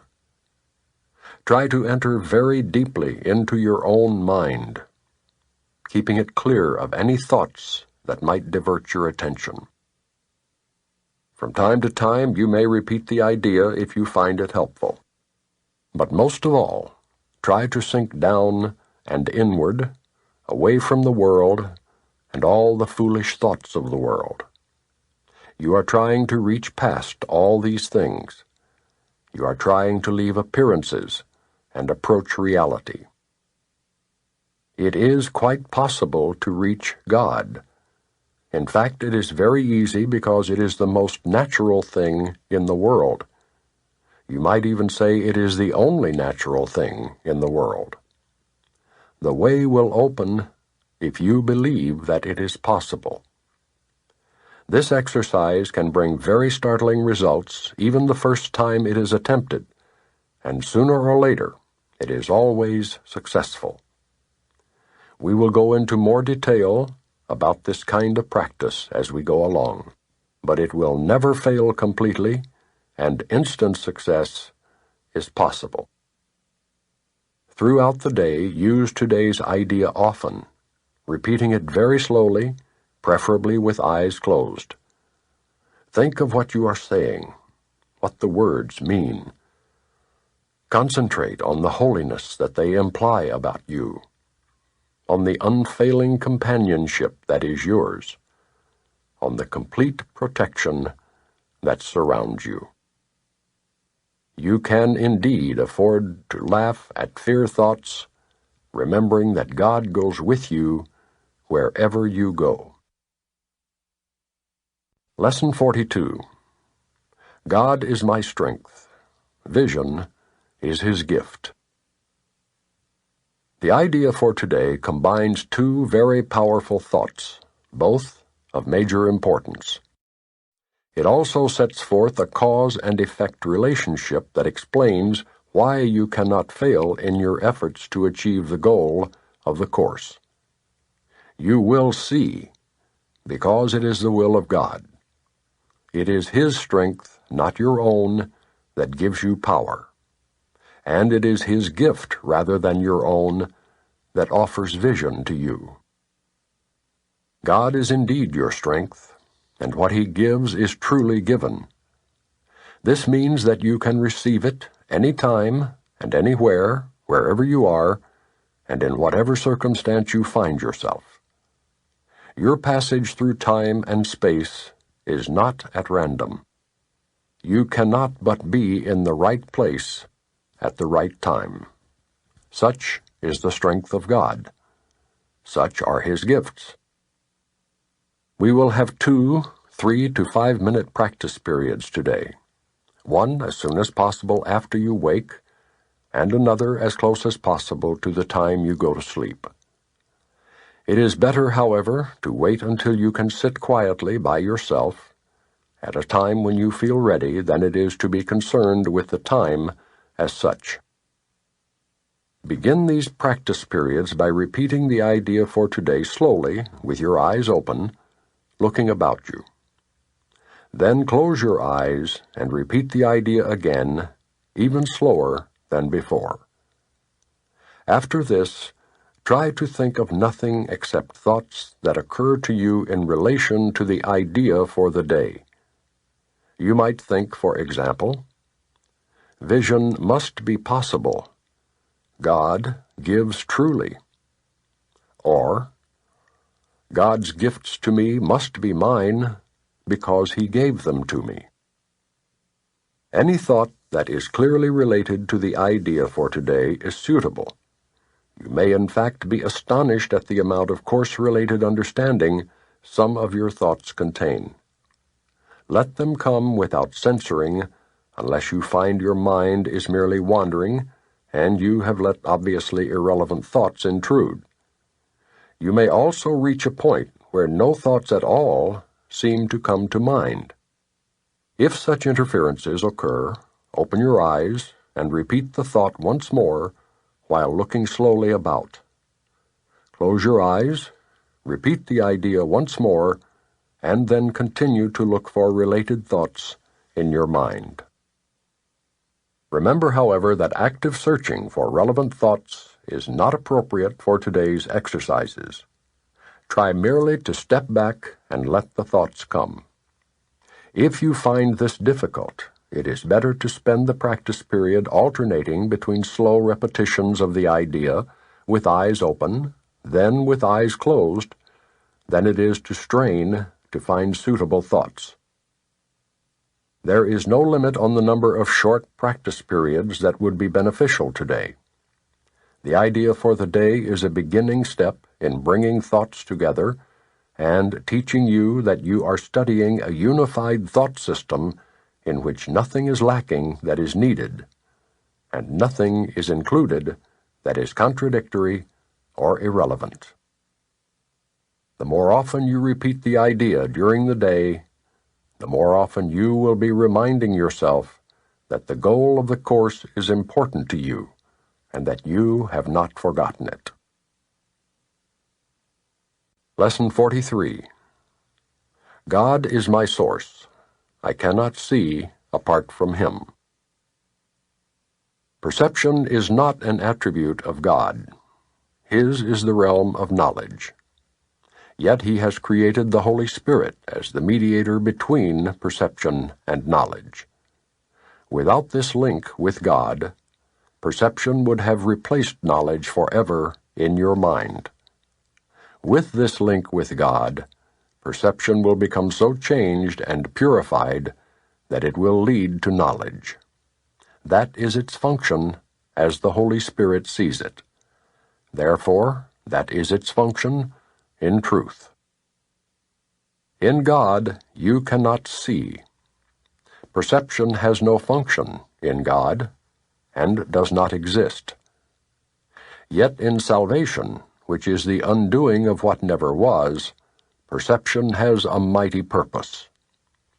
Made by the Son of God for an unholy purpose, it must become the means for the restoration of His holiness to His awareness. Perception has no meaning. Yet does the Holy Spirit give it a meaning very close to God's. Healed perception becomes the means by which the Son of God forgives His brother and thus forgives Himself. You cannot see apart from God because you cannot be apart from God. Whatever you do in Him, because whatever you think with His mind. If vision is real, and it is real to the extent to which it shares the Holy Spirit's purpose, then you cannot see apart from God. 3 5-minute practice periods are required today, one as early and one as late as possible in the day. The third may be undertaken at the most convenient and suitable time that circumstances and readiness permit. At the beginning of these practice periods, repeat the idea for today to yourself with eyes open. Then glance around you for a short time, applying the idea specifically to what you see. 4 or 5 subjects for this phase of the practice period are sufficient. You might say, for example, God is my source. I cannot see this desk apart from Him. God is my source. I cannot see that picture apart from Him. Although this part of the exercise period should be relatively short, be sure that you select the subjects for this phase of practice indiscriminately, without self-directed inclusion or exclusion. For the second and longer phase, close your eyes, repeat today's idea again, and then let whatever relevant thoughts occur to you add to the idea in your own personal way. Thoughts such as, I see through the eyes of forgiveness. I see the world as blessed. The world can show me myself. I see my own thoughts, which are like God's. Any thought related more or less directly to today's idea is suitable. The thoughts need not bear any obvious relationship to the idea, but they should not be in opposition to it. If you find your mind wandering, if you begin to be aware of thoughts which are clearly out of accord with today's idea, or if you seem to be unable to think of anything, open your eyes, repeat the first phase of the exercise period, and then attempt the second phase again. Do not allow any protracted period to occur in which you become preoccupied with irrelevant thoughts. Return to the first phase of the exercises as often as necessary to prevent this. In applying today's idea in the shorter practice periods, the form may vary according to the circumstances and situations in which you find yourself during the day. When you are with someone else, for example, try to remember to tell him silently, "God is my source. I cannot see you apart from Him." This form is equally applicable to strangers as it is to those you think are closer to you. In fact, try not to make distinctions of this kind at all. Today's idea should also be applied throughout the day to various situations and events that may occur, particularly to those which seem to distress you in any way. For this purpose, apply the idea in this form: God is my source. I cannot see this apart from Him.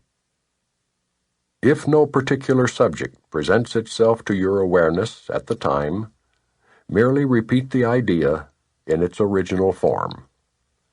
Try today not to allow any long periods of time to slip by without remembering today's idea and thus remembering your function.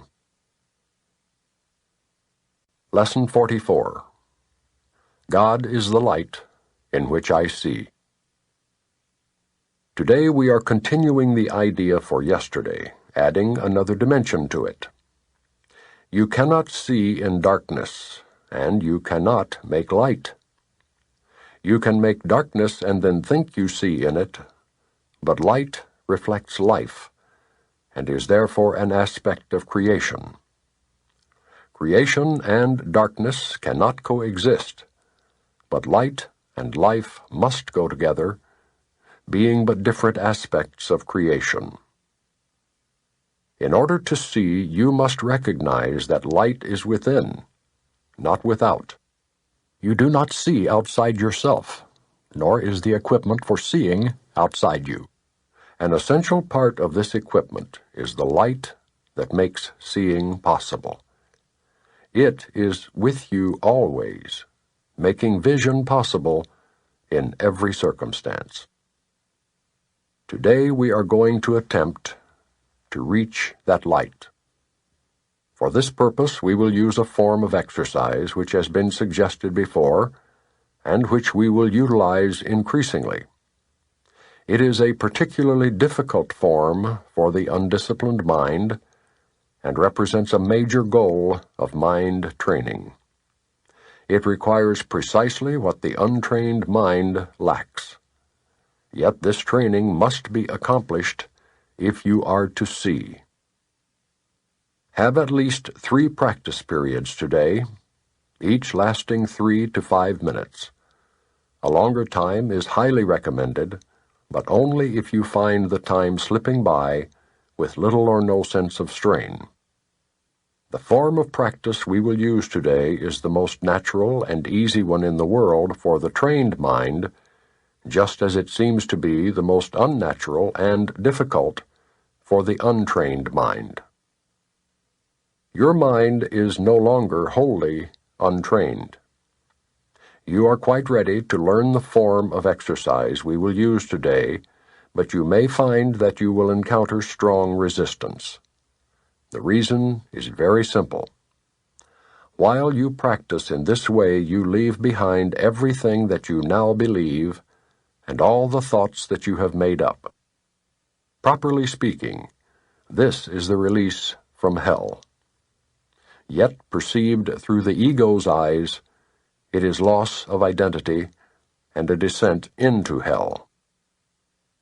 If you can stand aside from the ego by ever so little, you will have no difficulty in recognizing that its opposition and its fears are meaningless.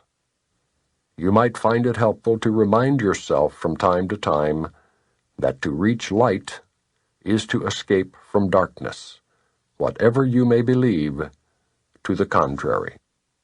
God is the light in which you see. You are attempting to reach Him. Begin the practice period by repeating today's idea with your eyes open, and close them slowly, repeating the idea several times more.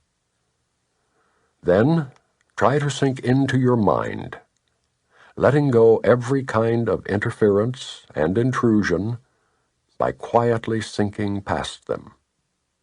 Your mind cannot be stopped in this unless you choose to stop it. It is merely taking its natural course. Try to observe your passing thoughts without involvement and slip quietly by them. While no particular approach is advocated for this form of exercise, what is needful is a sense of the importance of what you are doing, its inestimable value to you, and an awareness that you are attempting something very holy.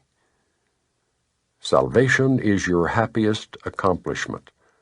It is also the only one that has any meaning, because it is the only one that has any real use to you at all. If resistance rises in any form, pause long enough to repeat today's idea, keeping your eyes closed unless you are aware of fear. In that case, you will probably find it more reassuring to open your eyes briefly. Try, however, to return to the exercises with eyes closed as soon as possible. If you are doing the exercises correctly, you should experience some sense of relaxation, and even a feeling that you are approaching, if not actually entering into light. Try to think of light, formless and without limit, as you pass by the thoughts of this world. And do not forget that they cannot hold you to the world unless you give them the power to do so. Throughout the day, repeat the idea often, with eyes open or closed as seems better to you at the time. But do not forget, above all, be determined not to forget today. Lesson 45. God is the mind with which I think. Today's idea holds the key to what your real thoughts are. They are nothing that you think, just as nothing that you think you see is related to vision in any way. There is no relationship between what is real and what you think is real. Nothing that you think are your real thoughts resemble your real thoughts in any respect. Nothing that you think you see bears any resemblance to what vision will show you. You think with the mind of God. Therefore you share your thoughts with Him, as He shares His with you. They are the same thoughts because they are thought by the same mind. To share is to make alike, or to make one. Nor do the thoughts you think with the mind of God leave your mind, because thoughts do not leave their source. Therefore your thoughts are in the mind of God as you are. They are in your mind as well, where He is. As you are part of His mind, so are your thoughts part of His mind. Where then are your real thoughts? Today we will attempt to reach them. We will have to look for them in your mind because that is where they are.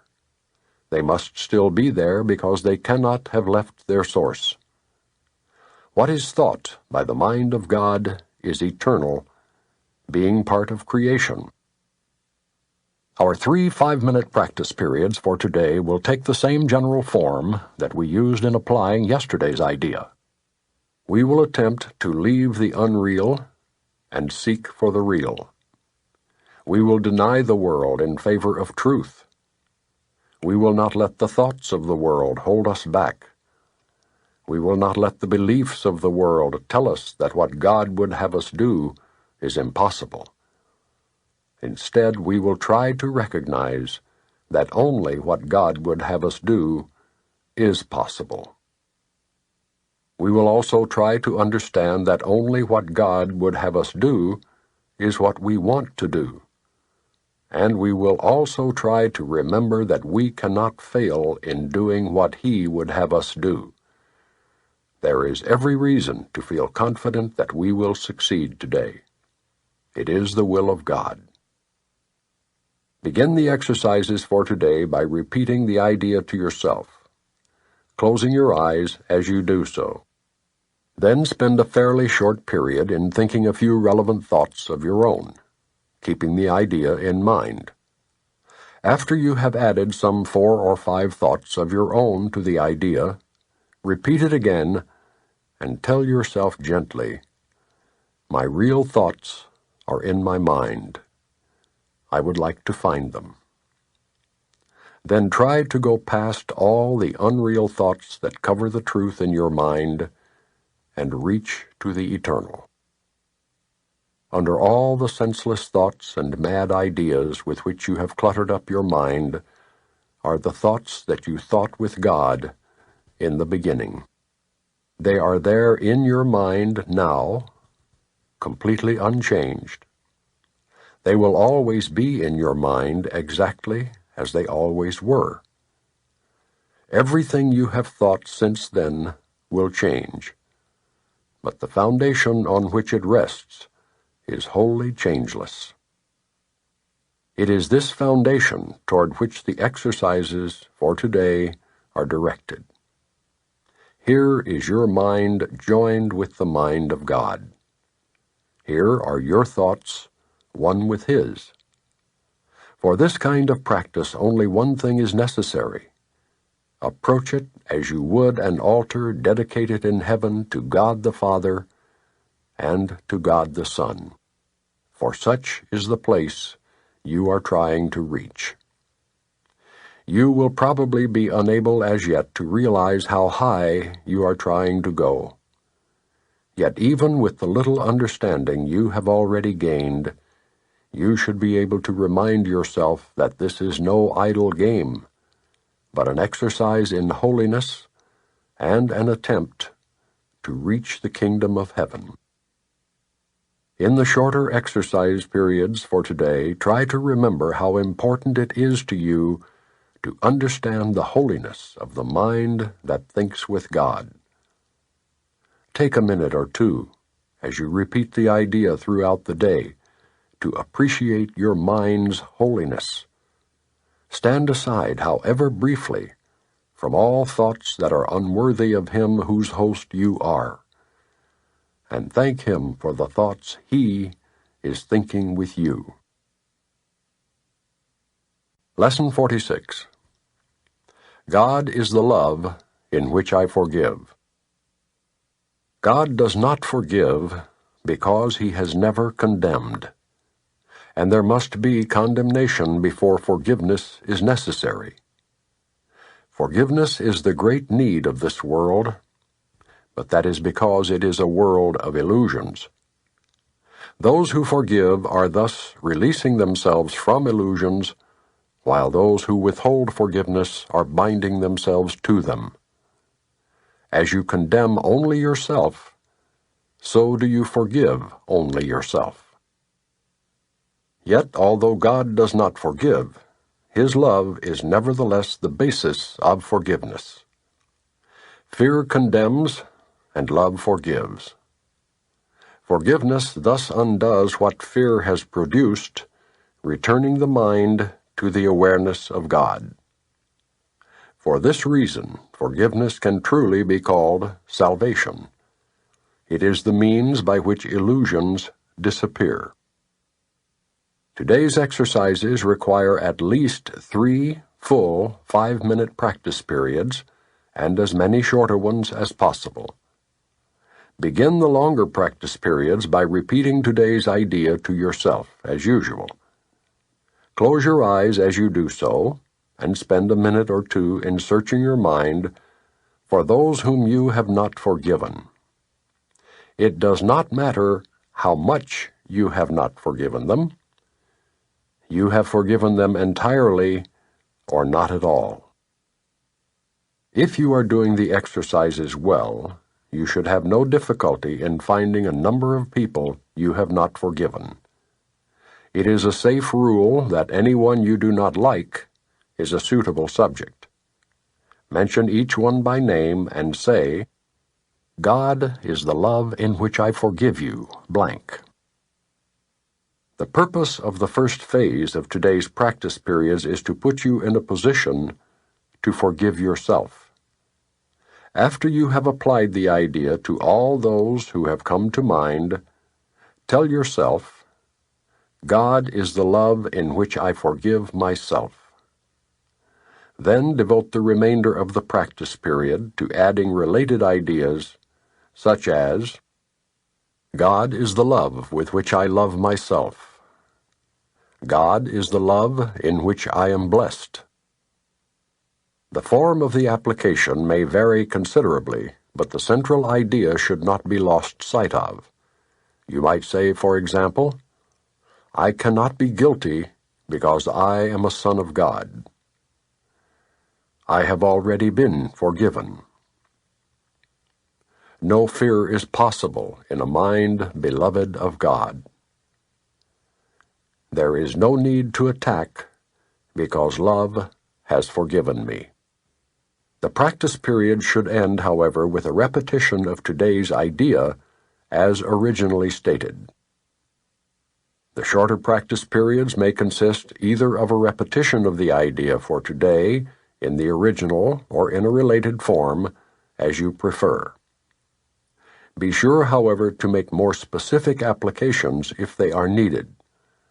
They will be needed at any time during the day when you become aware of any kind of negative reaction to anyone, present or not.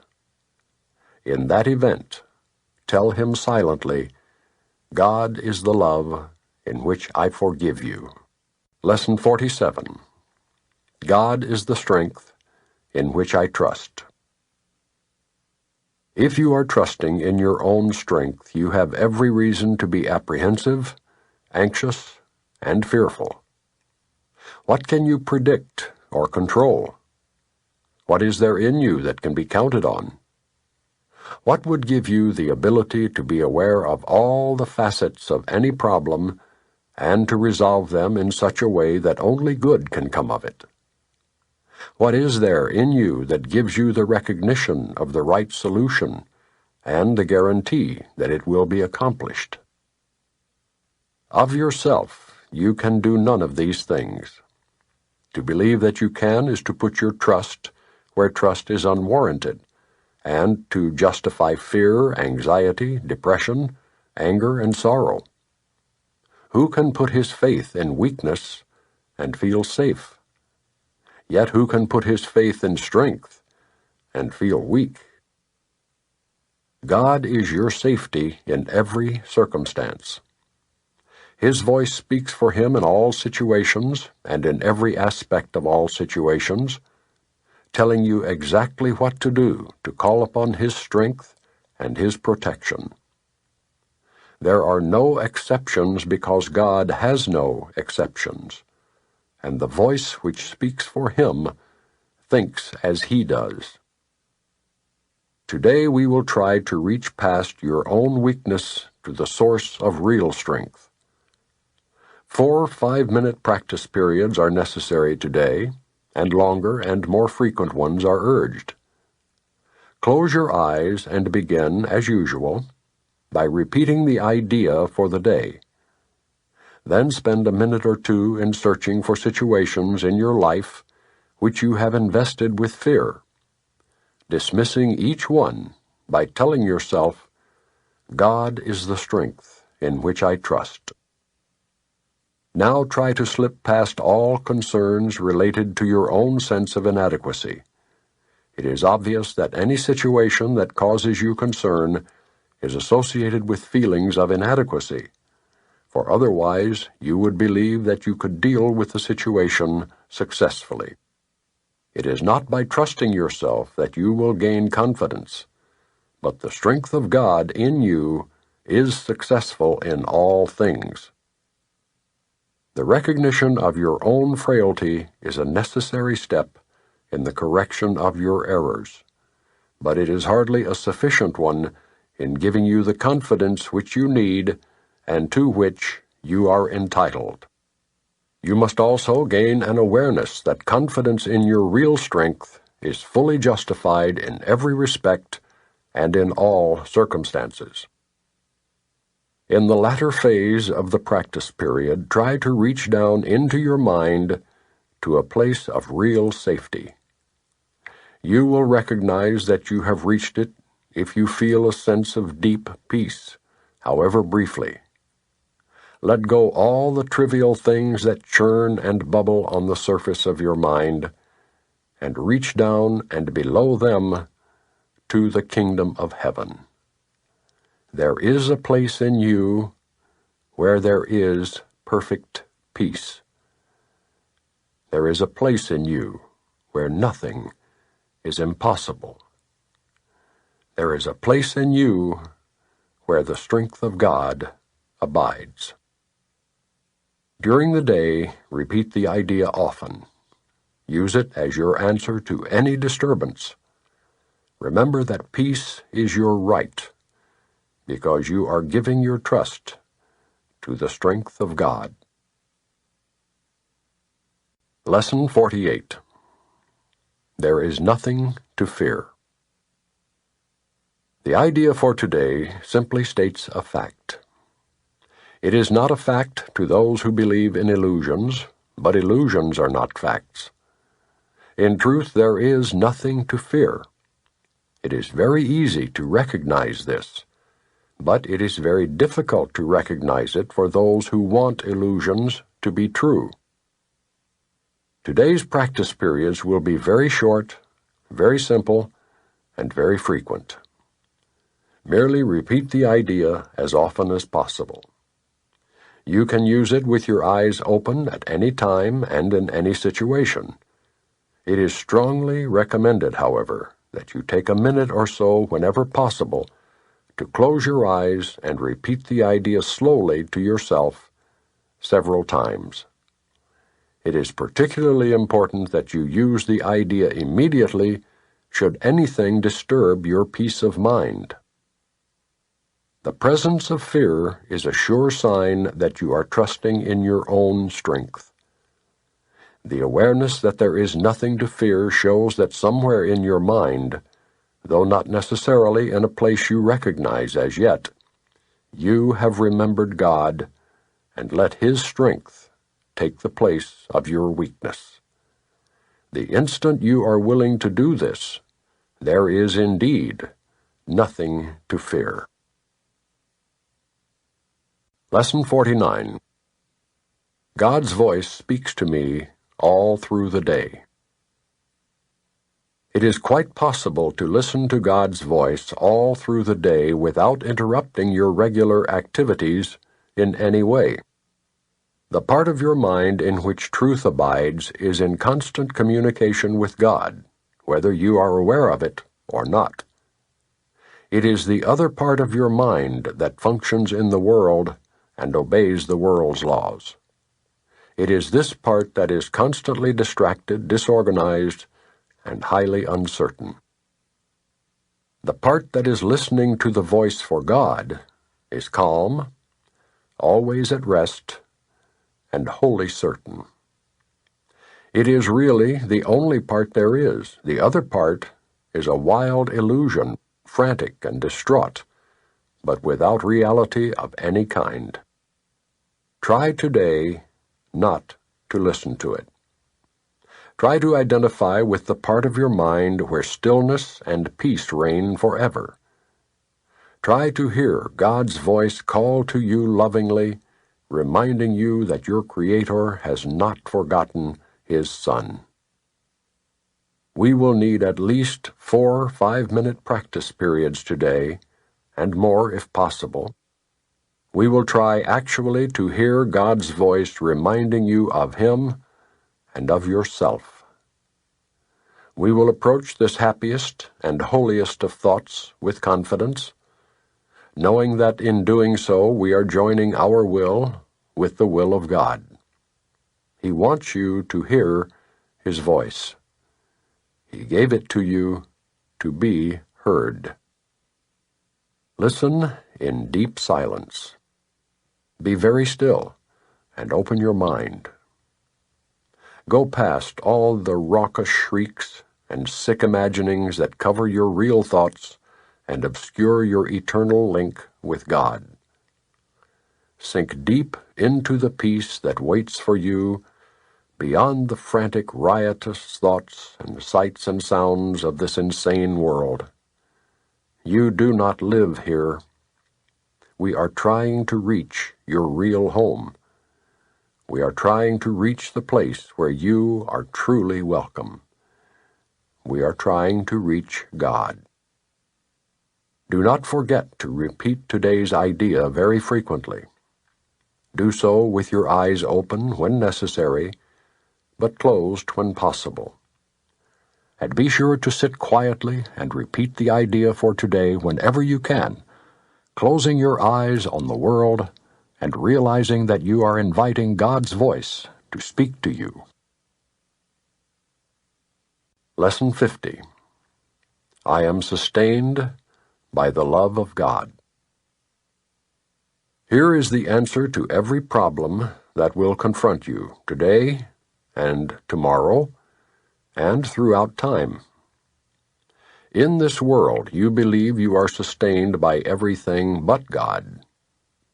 Your faith is placed in the most trivial and insane symbols: pills, money, protective clothing, influence, prestige, being liked, knowing the right people, and an endless list of forms of nothingness that you endow with magical powers.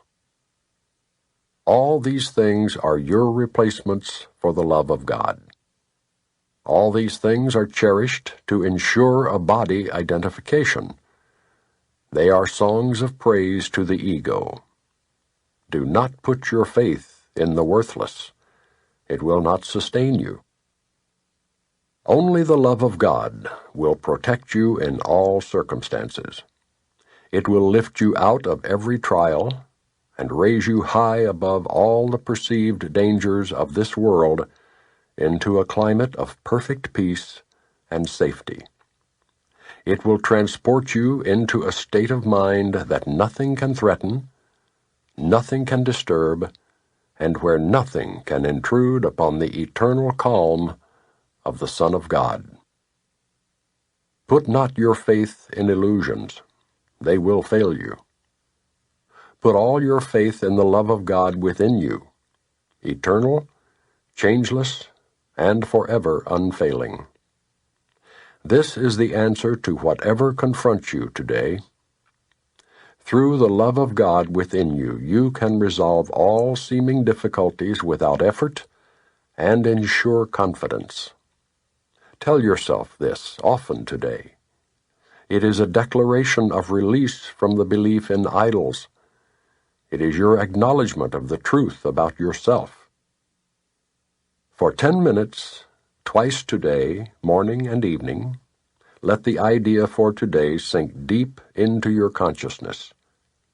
Repeat it, think about it, let related thoughts come to help you recognize its truth, and allow peace to flow over you like a blanket of protection and surety.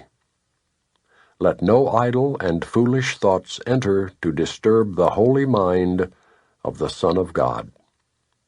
Such is the kingdom of heaven. Such is the resting place where your Father has placed you forever. Review 1. Introduction. Beginning with today, we will have a series of review periods. Each of them will cover 5 of the ideas already presented, starting with the first and ending with the 50th. There will be a few short comments after each of the ideas which you should consider in your review. In the practice periods, the exercises should be done as follows. Begin the day by reading the 5 ideas with the comments included. Thereafter, it is not necessary to follow any particular order in considering them, though each one should be practiced at least once.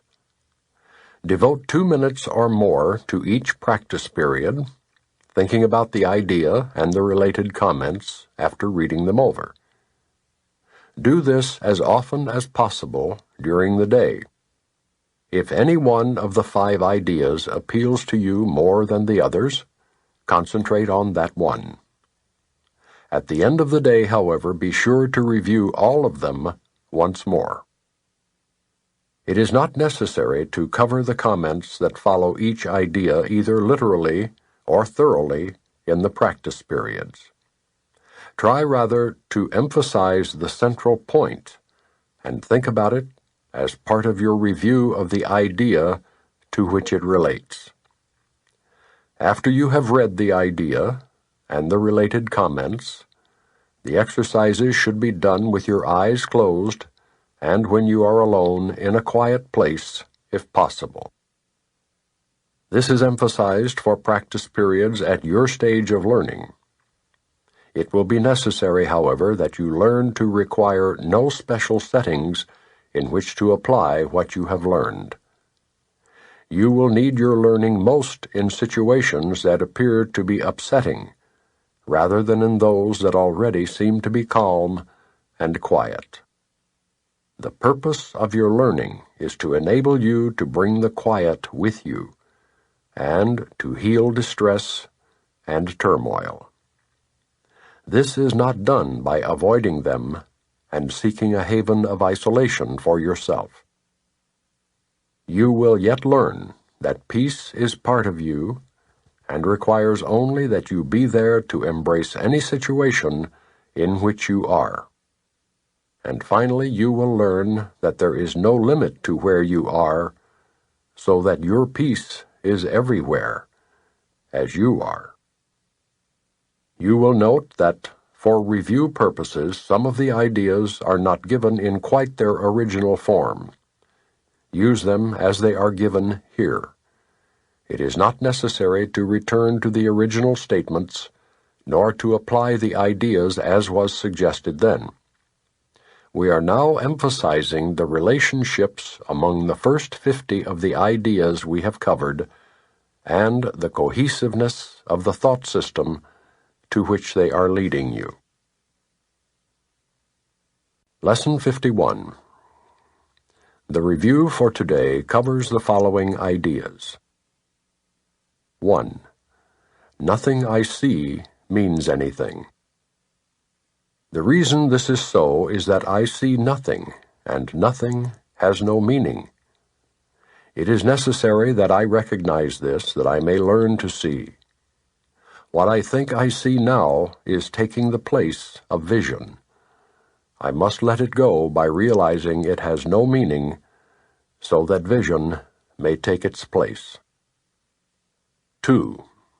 I have given what I see all the meaning it has for me. I have judged everything I look upon, and it is this and only this I see. This is not vision.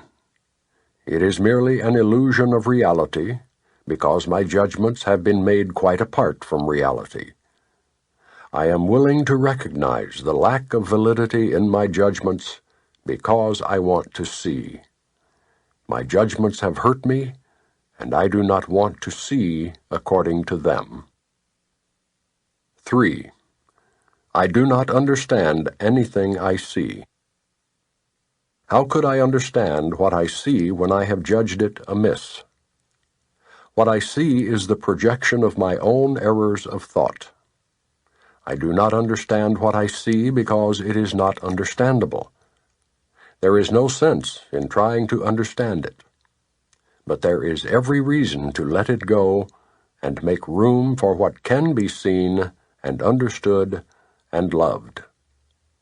I can exchange what I see now for this merely by being willing to do so. Is not this a better choice than the one I made before? 4. These thoughts do not mean anything. The thoughts of which I am aware do not mean anything because I am trying to think without God. What I call my thoughts are not my real thoughts. My real thoughts are the thoughts I think with God. I am not aware of them because I have made my thoughts to take their place. I am willing to recognize that my thoughts do not mean anything and to let them go. I choose to have them be replaced by what they were intended to replace. My thoughts are meaningless, but all creation lies in the thoughts I think with God. 5. I am never upset for the reason I think. I am never upset for the reason I think because I am constantly trying to justify my thoughts. I am constantly trying to make them true. I make all things my enemies so that my anger is justified and my attacks are warranted. I have not realized how much I have misused everything I see by assigning this role to it. I have done this to defend a thought system that has hurt me and that I no longer want. I am willing to let it go. Lesson 52. Today's review covers these ideas. 6. I am upset because I see what is not there. Reality is never frightening. It is impossible that it could upset me. Reality brings only perfect peace. When I am upset, it is always because I have replaced reality with illusions I made up. The illusions are upsetting because I have given them reality, and thus regard reality as an illusion. Nothing in God's creation is affected in any way by this confusion of mine. I am always upset by nothing. 7. I see only the past. As I look about, I condemn the world I look upon. I call this seeing. I hold the past against everyone and everything, making them my enemies. When I have forgiven myself and remembered who I am, I will bless everyone and everything I see. There will be no past, and therefore no enemies, and I will look with love on all that I failed to see before. 8. My mind is preoccupied with past thoughts. I see only my own thoughts, and my mind is preoccupied with the past. What then can I see as it is? Let me remember that I look on the past to prevent the present from dawning on my mind. Let me understand that I am trying to use time against God. Let me learn to give the past away, realizing that in so doing, I am giving up nothing. 9. I see nothing as it is now. If I see nothing as it is now, it can truly be said that I see nothing. I can see only what is now. The choice is not whether to see the past or the present. The choice is merely whether to see or not. What I have chosen to see has cost me vision. Now I would choose again that I may see. 10. My thoughts do not mean anything. I have no private thoughts, yet it is only private thoughts of which I am aware. What can these thoughts mean? They do not exist, and so they mean nothing.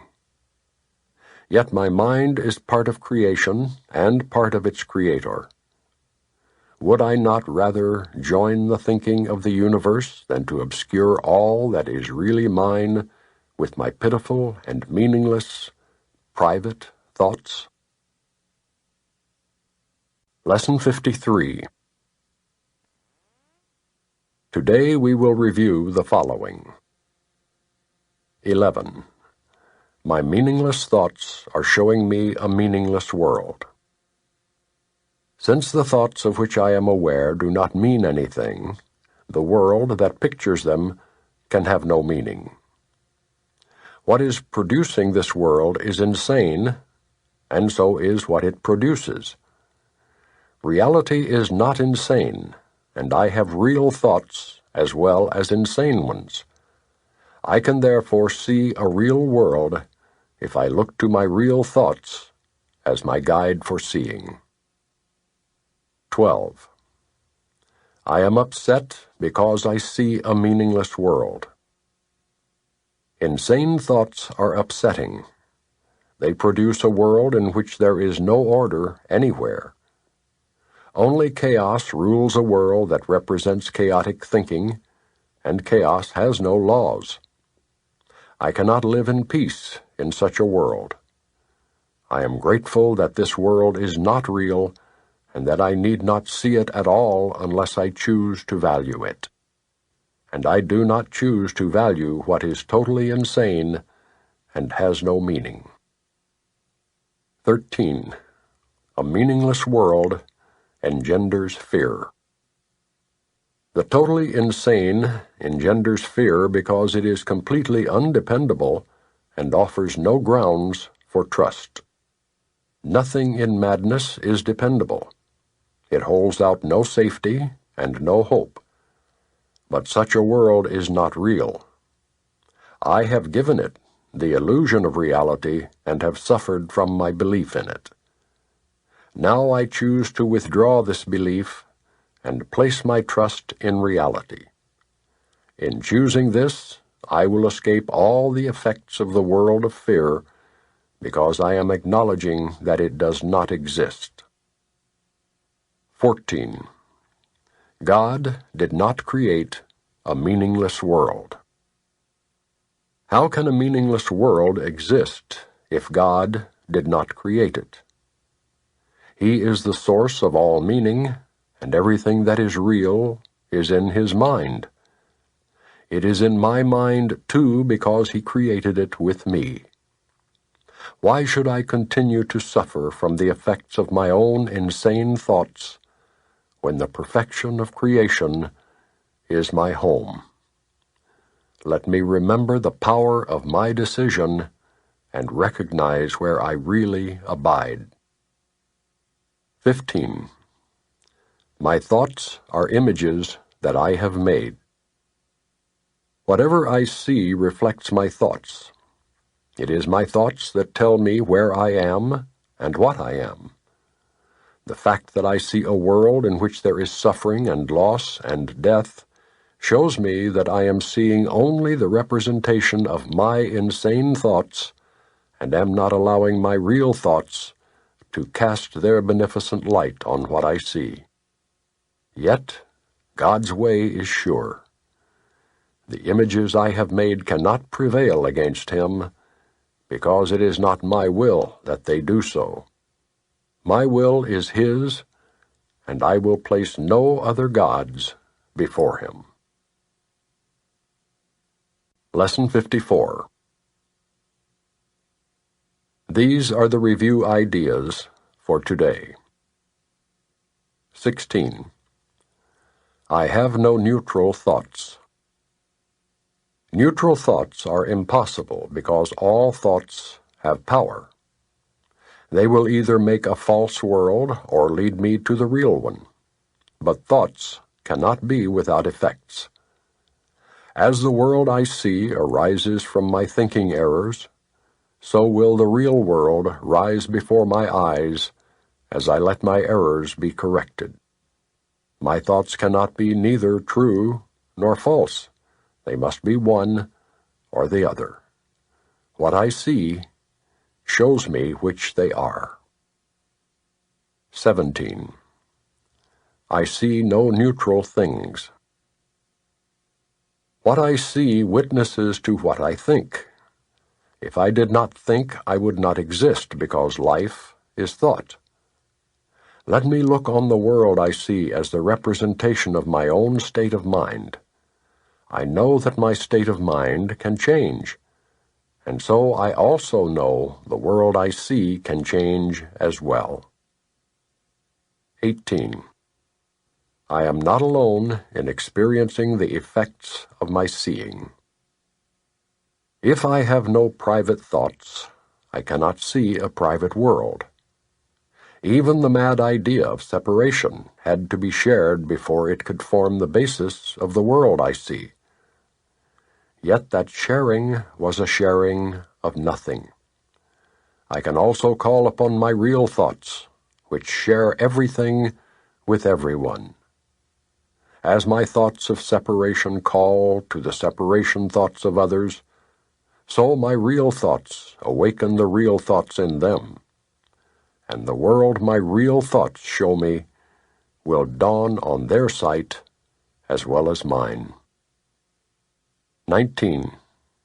I am not alone in experiencing the effects of my thoughts. I am alone in nothing. Everything I think or say or do teaches all the universe. A son of God cannot think or speak or act in vain. He cannot be alone in anything. It is therefore in my power to change every mind along with mine, for mine is the power of God. 20. I am determined to see. Recognizing the shared nature of my thoughts, I am determined to see. I would look upon the witnesses that show me the thinking of the world has been changed. I would behold the proof that what has been done through me has enabled love to replace fear, laughter to replace tears, and abundance to replace loss. I would look upon the real world and let it teach me that my will and the will of God are one. Lesson 55. Today's review includes the following. 21. I am determined to see things differently. What I see now are but signs of disease, disaster, and death. This cannot be what God created for His beloved Son. The very fact that I see such things is proof that I do not understand God. Therefore, I also do not understand His Son. What I see tells me that I do not know who I am. I am determined to see the witnesses to the truth in me rather than those which show me an illusion of myself. 22. What I see is a form of vengeance. The world I see is hardly the representation of loving thoughts. It is a picture of attack on everything by everything. It is anything but a reflection of the love of God and the love of His Son. It is my own attack thoughts that give rise to this picture.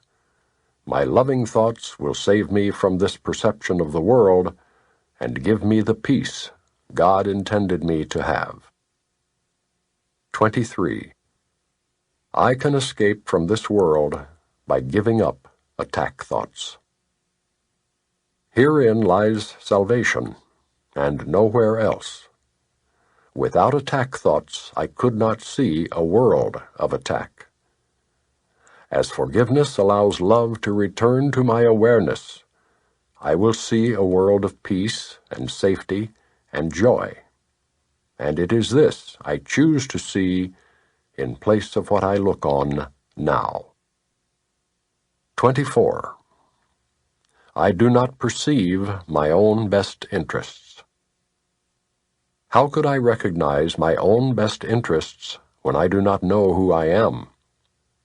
What I think are my best interests would merely bind me closer to the world of illusions. I am willing to follow the guide God has given me to find out what my own best interests are, recognizing that I cannot perceive them by myself. 25. I do not know what anything is for.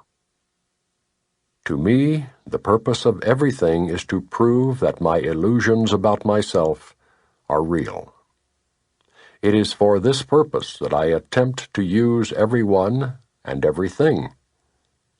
It is for this that I believe the world is for. Therefore, I do not recognize its real purpose. The purpose I have given the world has led to a frightening picture of it. Let me open my mind to the world's real purpose by withdrawing the one I have given it and learning the truth about it. Lesson 56.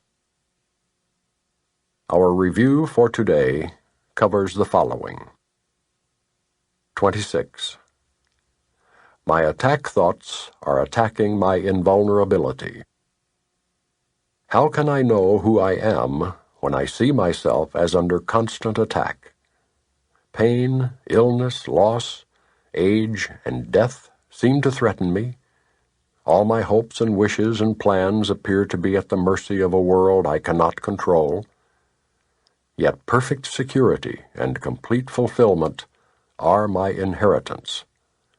I have tried to give my inheritance away in exchange for the world I see.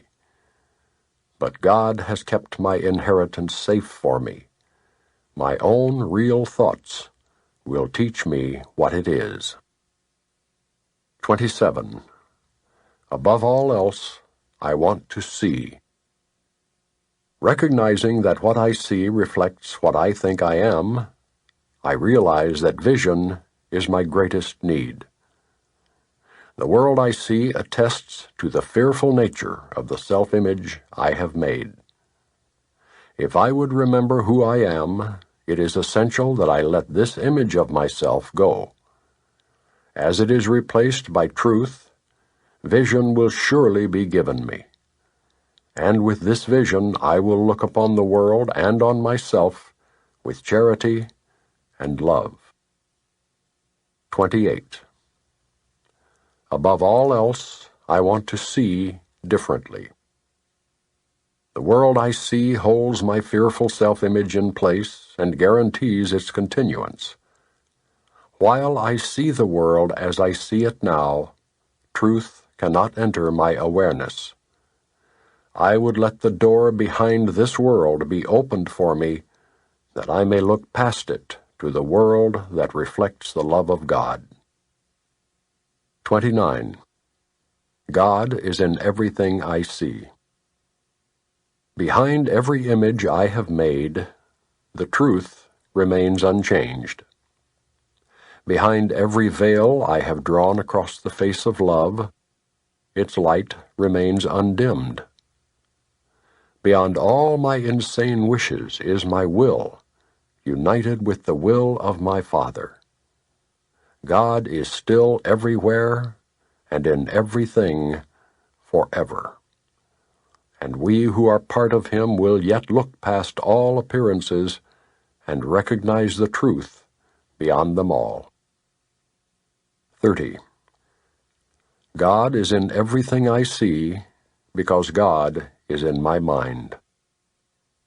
In my own mind, behind all my insane thoughts of separation and attack, is the knowledge that all is one forever.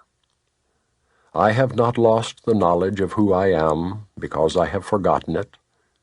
It has been kept for me in the mind of God, who has not left his thoughts, and I, who am among them, am one with them and one with him. Lesson 57. Today, let us review these ideas. 31. I am not the victim of the world I see. How can I be the victim of a world that can be completely undone if I so choose? My chains are loosened. I can drop them off merely by desiring to do so. The prison door is open. I can leave simply by walking out. Nothing holds me in this world. Only my wish to stay keeps me a prisoner. I would give up my insane wishes and walk into the sunlight at last. 32. I have invented the world I see. I made up the prison in which I see myself. All I need do is recognize this, and I am free. I have deluded myself into believing it is possible to imprison the Son of God. I was bitterly mistaken in this belief, which I no longer want. The Son of God must be forever free. He is as God created him, and not what I would make of him. He is where God would have him be, and not where I thought to hold him prisoner. 33. There is another way of looking at the world. Since the purpose of the world is not the one I ascribed to it, there must be another way of looking at it. I see everything upside down, and my thoughts are the opposite of truth. I see the world as a prison for God's Son. It must be then that the world is really a place where he can be set free. I would look upon the world as it is and see it as a place where the Son of God finds his freedom. 34. I could see peace instead of this. When I see the world as a place of freedom, I realize that it reflects the laws of God instead of the rules I made up for it to obey. I will understand that peace, not war, abides in it, and I will perceive that peace also abides in the hearts of all who share this place with me. 35. My mind is part of God's. I am very holy. As I share the peace of the world with my brothers, I begin to understand that this peace comes from deep within myself. The world I look upon has taken on the light of my forgiveness, and shines forgiveness back at me. In this light I begin to see what my illusions about myself kept hidden. I begin to understand the holiness of all living things, including myself, and their oneness with me. Lesson 58. These ideas are for review today. 36. My holiness envelops everything I see. From my holiness does the perception of the real world come. Having forgiven, I no longer see myself as guilty. I can accept the innocence that is the truth about me. Seen through understanding eyes, the holiness of the world is all I see, for I can picture only the thoughts I hold about myself. 37. My holiness blesses the world. The perception of my holiness does not bless me alone. Everyone and everything I see in its light shares in the joy it brings to me. There is nothing that is apart from this joy, because there is nothing that does not share my holiness. As I recognize my holiness, so does the holiness of the world shine forth for everyone to see. 38. There is nothing my holiness cannot do. My holiness is unlimited in its power to heal, because it is unlimited in its power to save. What is there to be saved from except illusions? And what are all illusions except false ideas about myself? My holiness undoes them all by asserting the truth about me. in the presence of my holiness, which I share with God Himself, all idols vanish. 39. My holiness is my salvation. Since my holiness saves me from all guilt, recognizing my holiness is recognizing my salvation. It is also recognizing the salvation of the world. Once I have accepted my holiness, nothing can make me afraid, and because I am unafraid, everyone must share in my understanding, which is the gift of God to me and to the world. 40. I am blessed as a son of God. Herein lies my claim to all good and only good. I am blessed as a son of God. All good things are mine because God intended them for me. I cannot suffer any loss or deprivation or pain because of who I am. My Father supports me, protects me, and directs me in all things. His care for me is infinite and is with me forever. I am eternally blessed as His son. Lesson 59. The following ideas are for review today. 41. God goes with me wherever I go. How can I be alone when God always goes with me? How can I be doubtful and unsure of myself when perfect certainty abides in Him? How can I be disturbed by anything when He rests in me in absolute peace?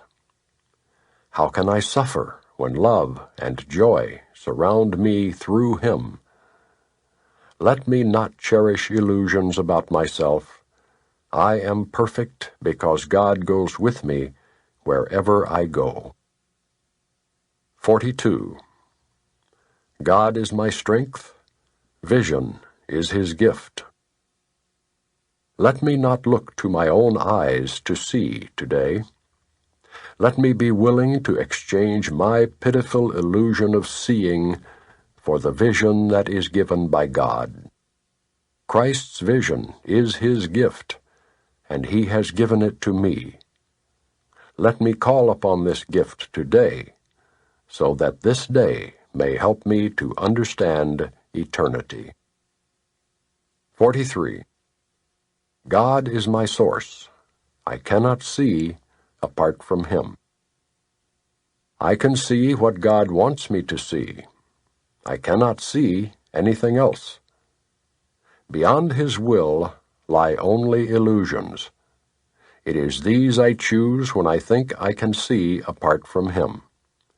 It is these I choose when I try to see through the body's eyes. Yet the vision of Christ has been given me to replace them. It is through this vision that I choose to see. 44. God is the light in which I see. I cannot see in darkness. God is the only light. Therefore, if I am to see, it must be through Him. I have tried to define what seeing is, and I have been wrong. Now it is given me to understand that God is the light in which I see. Let me welcome vision and the happy world it will show me. 45. God is the mind with which I think. I have no thoughts I do not share with God. I have no thoughts apart from Him, because I have no mind apart from His. As part of His mind, my thoughts are His, and His thoughts are mine. Lesson 60. These ideas are for today's review. 46. God is the love in which I forgive. God does not forgive because He has never condemned. The blameless cannot blame, and those who have accepted their innocence see nothing to forgive. Yet forgiveness is the means by which I will recognize my innocence. It is the reflection of God's love on earth. It will bring me near enough to heaven that the love of God can reach down to me and raise me up to Him. 47. God is the strength in which I trust. It is not my own strength through which I forgive. It is through the strength of God in me which I am remembering as I forgive. As I begin to see, I recognize His reflection on earth. I forgive all things because I feel the stirring of His strength in me, and I begin to remember the love I chose to forget, but which has not forgotten me. 48. There is nothing to fear. How safe the world will look to me when I can see it. It will not look anything like what I imagine I see now. Everyone and everything I see will lean toward me to bless me. I will recognize in everyone my dearest friend. What could there be to fear in a world that I have forgiven and that has forgiven me? 49. God's voice speaks to me all through the day. There is not a moment in which God's voice ceases to call on my forgiveness to save me. There is not a moment in which His voice fails to direct my thoughts, guide my actions, and lead my feet. I am walking steadily on toward truth. There is nowhere else I can go, because God's voice is the only voice and the only guide that has been given to His Son. 50. I am sustained by the love of God. As I listen to God's voice, I am sustained by His love. As I open my eyes, His love lights up the world for me to see. As I forgive, His love reminds me that His Son is sinless. And as I look upon the world with the vision He has given me, I remember that I am His Son.